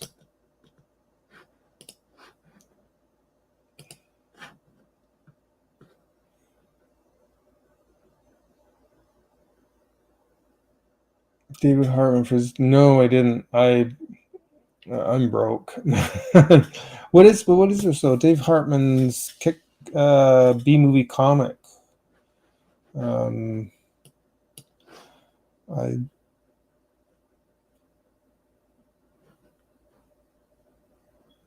You have to tell me what this is. I did this last year as a challenge from somebody. I don't think anybody will get this, but I don't know if you won't be able to read it on a phone. If you're on a phone, you won't be able to read it. But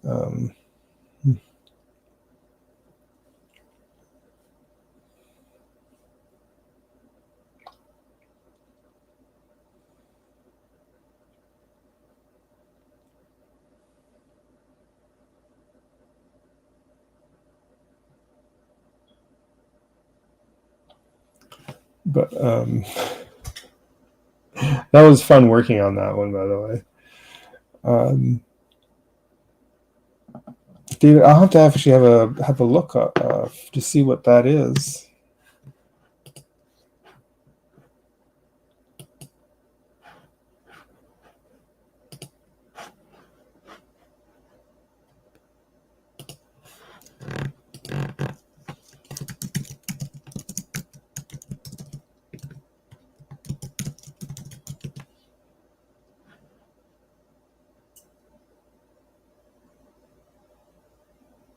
Is that Kraken?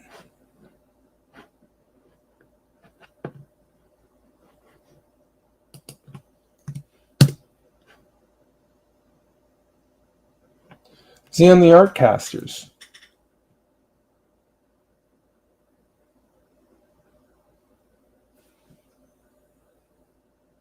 Okay, all right. I haven't heard from him yet. I don't know if I don't think he is. Either something probably came up. Oh, my hollow beans. This was a Halloween stuff. I have had these made. I've made these into stickers and I can't find them. I think Dylan's seen these, but I took the Universal Monsters and I was taking the heads like the bean. I don't know how this started as a joke. Something called hollow beans, and I took kind of the shape, the sort of bent oval shape of a bean, and started making the Universal Monsters as heads. And I was going to just do about 2 or 3. It started as like a really sketchy looking Facebook banner just for fun. It was just a gag, really sketchy looking. It wasn't anything. Oops. That's not what I wanted to do.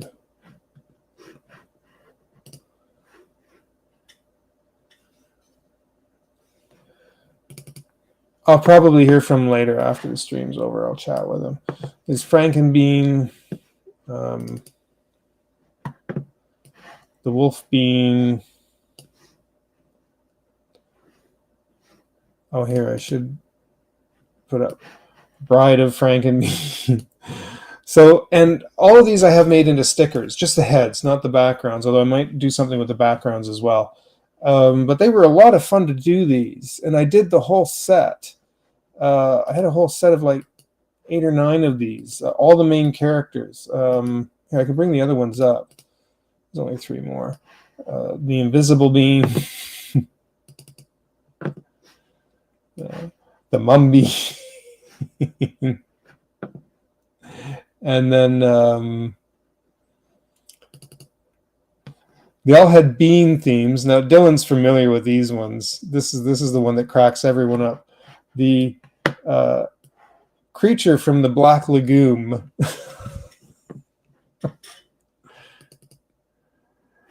And then this one was the one I had actually a lot of trouble with because I had to do it about 3 times because it just was not turning out properly. But the Phantom of the Bean, and what they call it, the Bean of the Opera or the Phantom of the Bean. So, whoops, sorry, I hope that didn't burst into everybody's ears. So that's them. That's my Halloween collection. These I'm gonna have.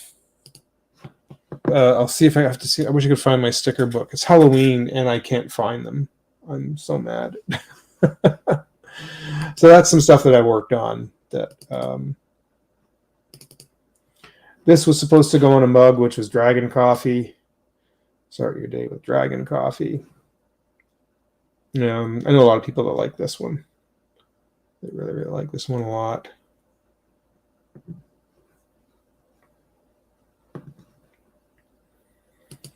And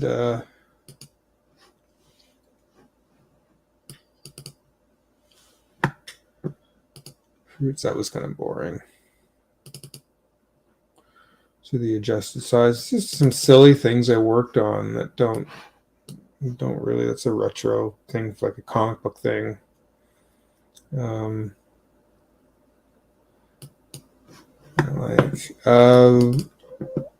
This, I was thinking of doing another like this one. It's a boy, it's a girl, and do one that's a little more girlish. But I don't know if I'll do that. That's kind of. But they're cute though. I don't know. I did this on the iPad, and I don't know why I included this because it looks kind of simple, storybookish, I guess. But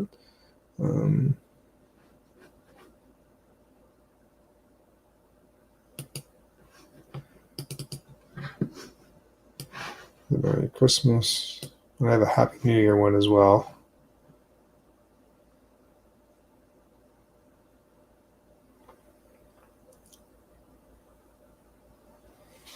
This I kind of really liked.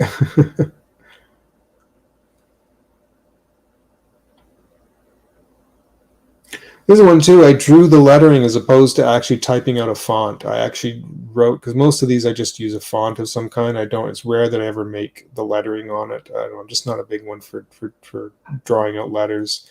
This one though, I drew it out.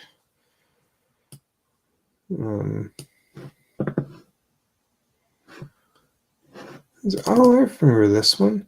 This one, this was a chalk pastel image. It's gone now. I got water damaged and got destroyed, but I kept the original. I always really liked this, and I remember I put an $80 price tag on it because it's big, and it took me a long time to do it. I think 80 was fair. And I did it ages ago, long before I think even the internet. And I just remember this old woman looking up to it through her glasses, going, $80 for that? I'm like, lady, you come here and do this. Spend 7 or 8 hours doing that. Kiss my ass. How much do you wear for that ugly hat on your head?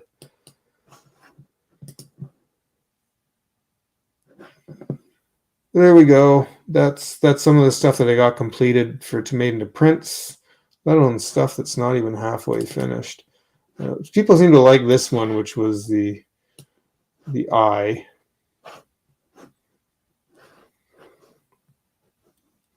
That's just weird, that one.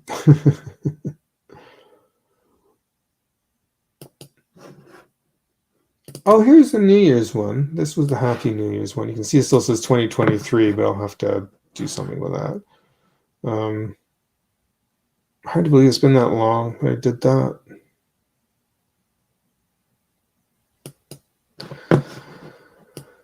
So there's the stuff that's done.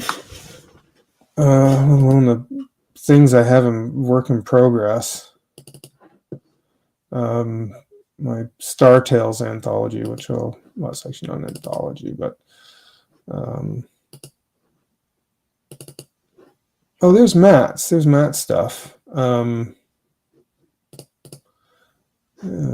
I won't bring his up right now because that is technically his. But I do have it.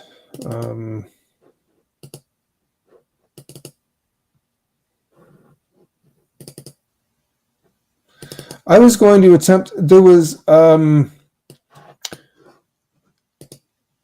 series, Flintstones comics that were put out that I don't know who did the artwork. I didn't think the artwork was that good. And I said, what if I was to redo this? And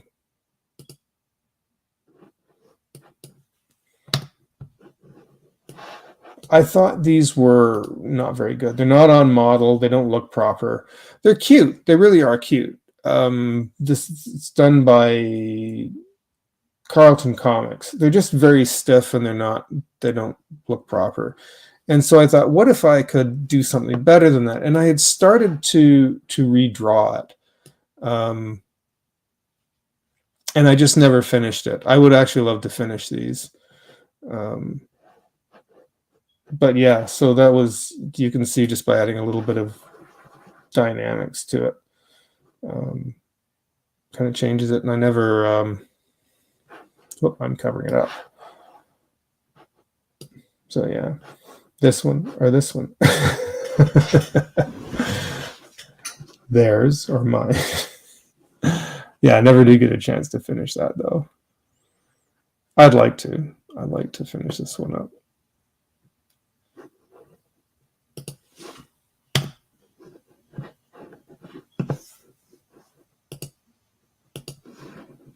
What is this? Oh no, that is it.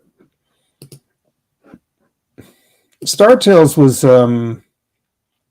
idea I've had for ages that I said I wanted to make into an animated series if I could in a perfect world. And I knew it would, and everybody kept saying, make it into a comic book. And so I tried it a few times, and it's just not working because it's just not falling properly. I went to school for animation. I went through for filmmaking. Comics just, I don't know. I'm not very good with comics. I can't seem to do it. I could for short things, like if I was to do a short story, but for something like this, which is going to be this huge story, this big story arc made up of multiple stories into one large story, because I've had it all planned out kind of up here and partially written, and I don't know. I can't. I don't think it's ever going to happen. It's never going to turn into anything. which is kind of it's kind of frustrating. Because I've talked about doing this for a long time. Do I have, even here, I've got the Clip Studio. I got some of the pages that I was working on. So you can see I kind of had it going, the opening to it. And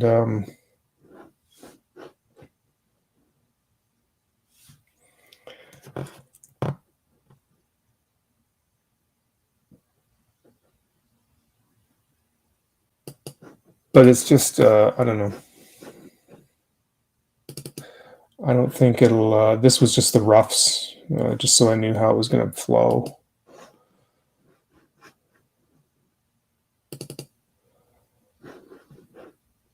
Oh, this is nothing there. This was one of the secondary characters here. This was done on paper, actually. This wasn't done digitally. Captain Bluefin. Just a secondary minor character. But I need him in the opening.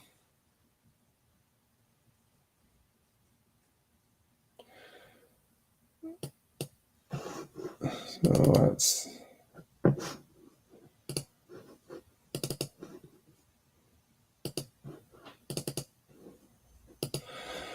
So, such is life.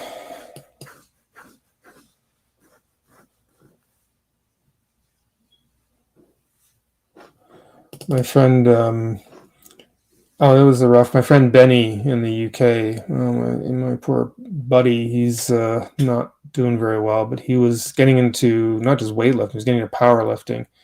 Wasn't a huge guy, but he was very strong for his size, and so I started to do something with that. So it's a shame that I do have the finished one somewhere. I did get it finished, but that was kind of a gift for him. But that's kind of it. That's sort of what I have here in this folder. I know I've got tons more stuff, but you get an idea of what I wanted to print.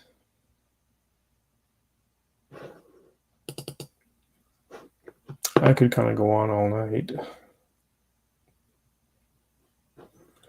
Man, I'm going through this not realizing how much I've drawn over the last few years and how much I've collected. A lot of reference material.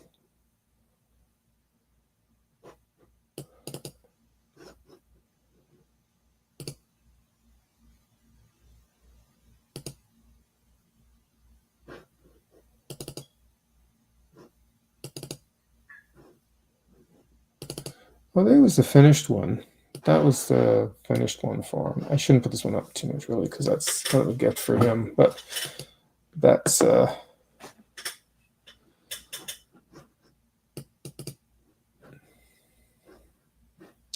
here, did this one in Procreate. This is also another one I'm getting made into prints.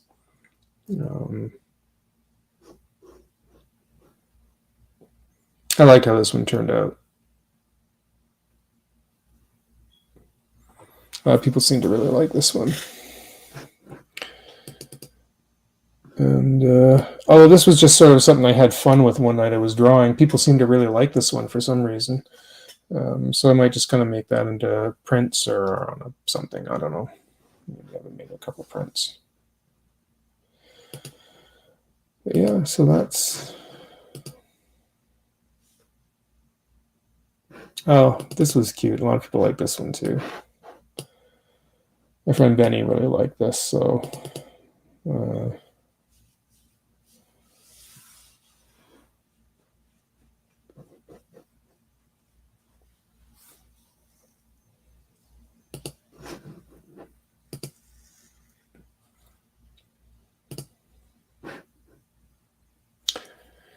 And I'm kind of getting into photography as well, so there's going to be some stuff with photography.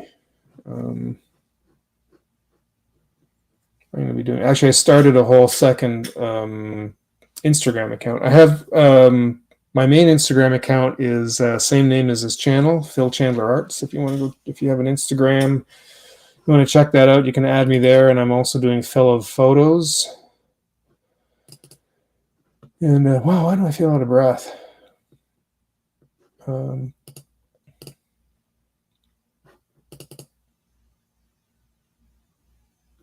Oh, the London project. Here we go. When I was in the UK, I caught this moment with my photo with the iPhone of all things. But I needed to make this into a poster. I knew instantly when I took the picture what I had to do with it, and I had two of these made up. So I got this one,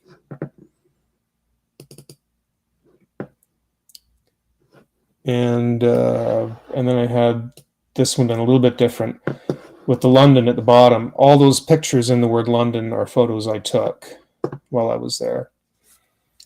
England has kind of a special place in here for me. My whole family is from the UK, and I it wasn't just a vacation because it's like a second home to me. Um, After about 2 weeks there, my accent actually will start changing, and I just kind of fall into it. Um, I I really like the UK. Here's Tower Bridge. Tower Bridge is amazing. I mean, I've seen unless you actually see that thing in person, it's just pictures cannot do it justice. I think it's one of the most beautiful structures, man-made structures I've ever seen. That place. I love that thing. It's not that old either. It was only made in like the 1800s. But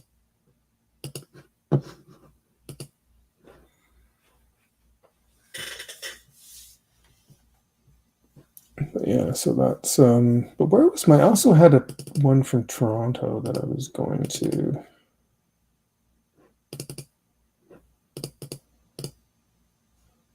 Toronto.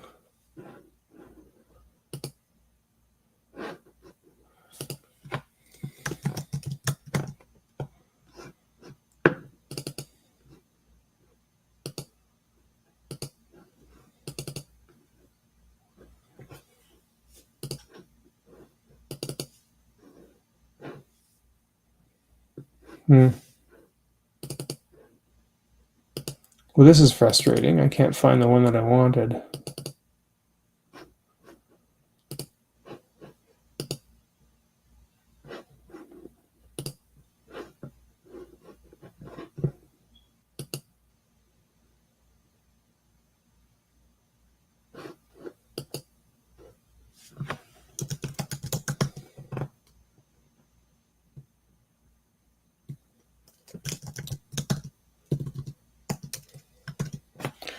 I haven't bored everyone. Who's still here? I guess we'll have 5 people watching, or 4 people, anyways.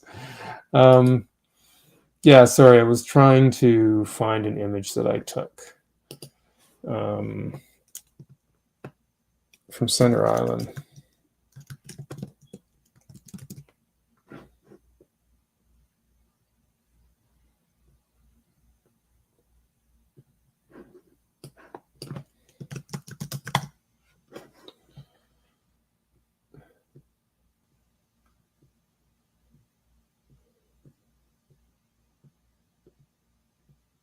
Oh, we still got Kevin on board.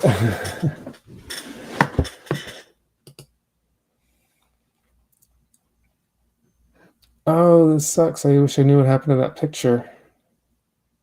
I don't know where it is. This is my drive for all. It should all be here.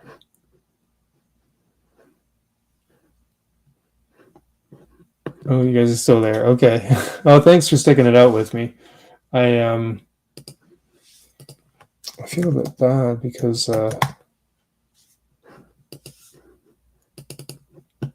don't like to kind of leave a lot of dead air if I can. I usually try to be entertaining.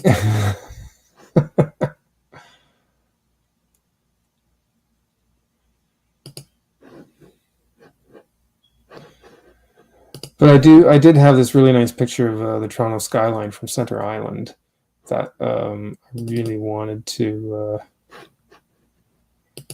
I really wanted to print up.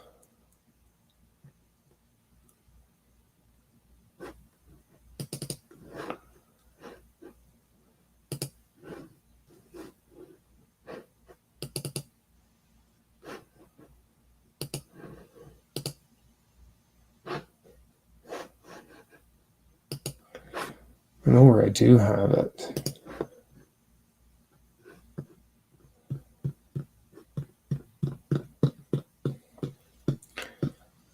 So you guys up to much else? Or you just kind of hanging out here watching me tonight?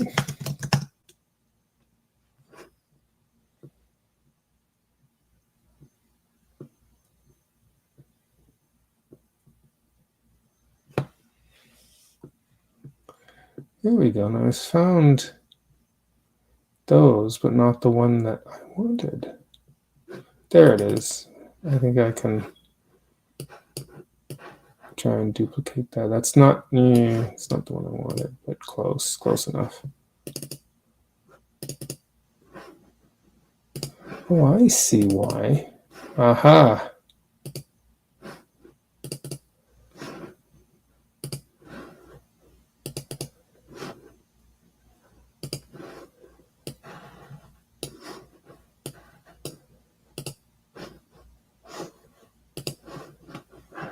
So I did find it.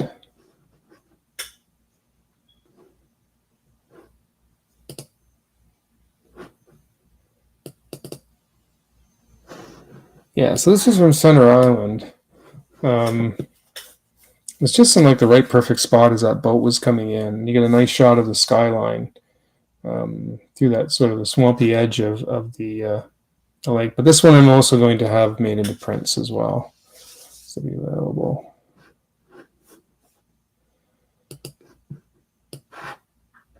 There's one with the boat and one without it. I think I kind of like the one with it though.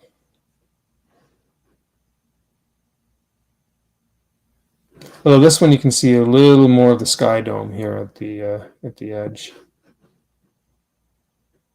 of the trees. Those are duplicates. That's fine.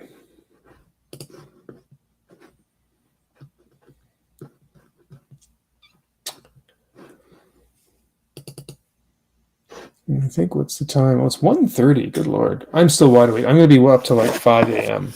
because I don't sleep. I did sleep a little bit last night, but I don't fall asleep properly. I get very little sleep.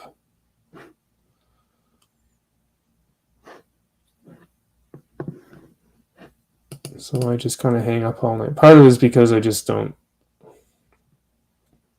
get anything done. So any of you out there are Star Trek fans, there's this as well.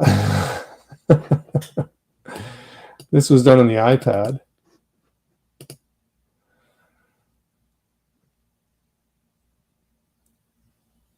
I actually kind of like how this turned out. There's a few things I need to fix in that, but otherwise, I actually kind of like how this one turned out.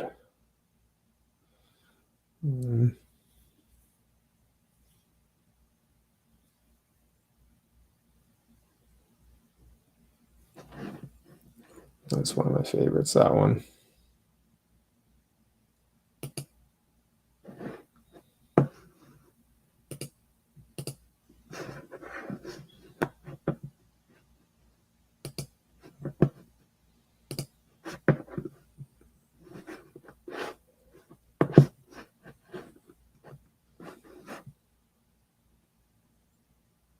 Well, without the boat, yeah, you do see a little more of the buildings in the background. That's the one thing with that one is you can kind of see the Sky Dome and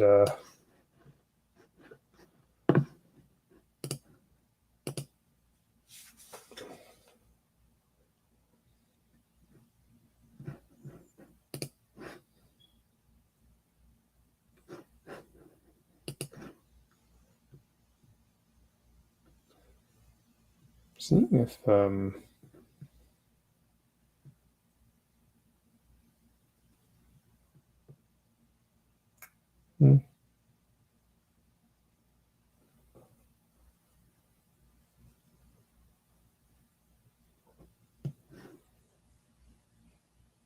sorry, I was seeing if maybe Matt was still online, if he was doing his own live separate or something. Maybe I don't know if he wanted to start one, do some gaming.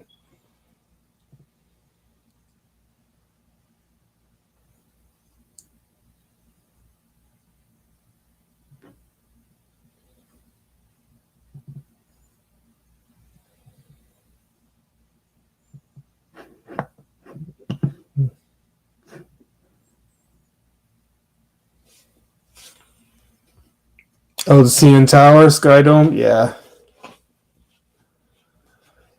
Oh, yeah.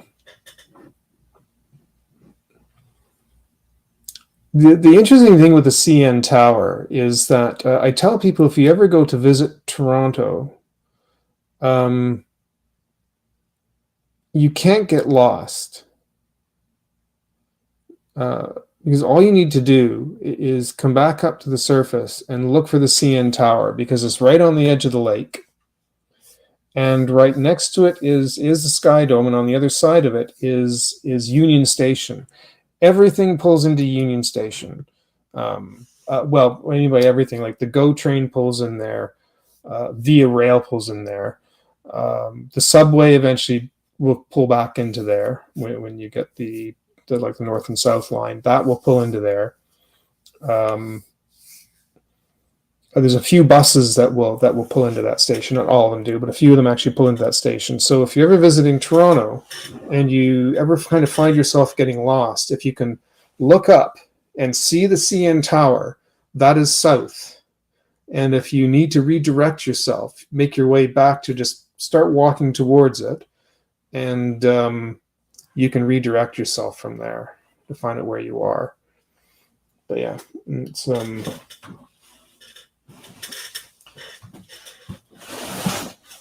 walking things over here.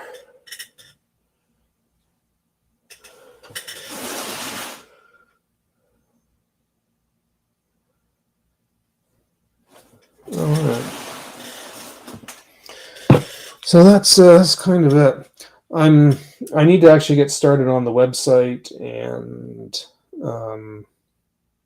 get the Printify shop going if I can. Don't know whether to do Printify or Shopify, but I'm going to have a look online and see which one's going to be more doable for me. But I need to start getting stuff printed, made up, and start to generate some income from to start selling some products. So I'll see what I can do. But I've only got like a couple hundred followers on here, so I guess one of the ways to really start getting myself on here and start doing more live streams, more drawing streams, and start drawing stuff that is actually going to be made into prints. And then there's something about when people watch it being done and they can kind of buy one that's actually really cool. So that's kind of the goal. But yeah, I don't know if I can't really think of anything else. It's like 1:30 now. I do have, how many people are watching? 5 people.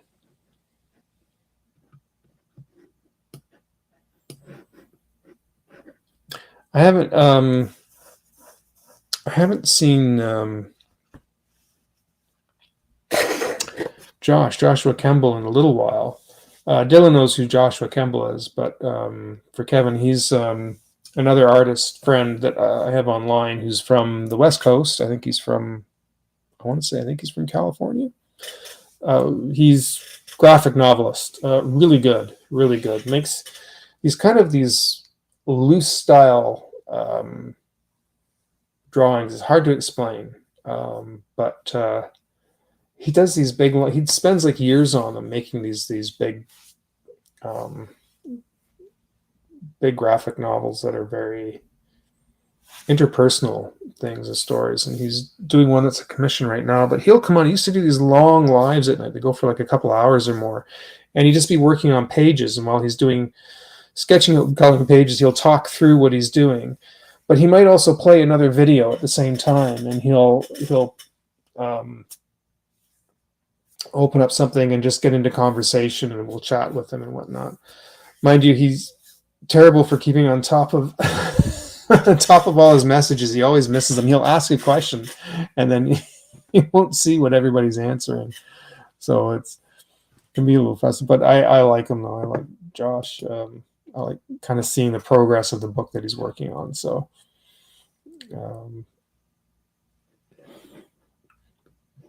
but yeah, to be honest, I can't think of too much else now at this point.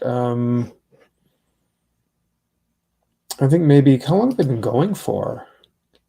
Oh, 2 hours and 13 minutes. Wow, that's a little longer than I usually do.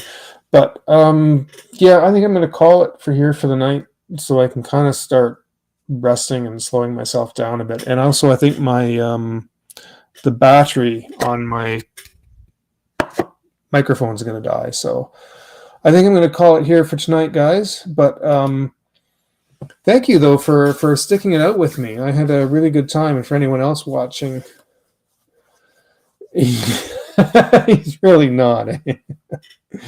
Oh, poor Josh. I tease him sometimes about it. But yeah, I think I'm going to call it here for the night so I can kind of start slowing down and settling in. And I'll probably eventually I'm also going to be just to let you guys know, I may be doing something on TikTok eventually because I'm on there as well.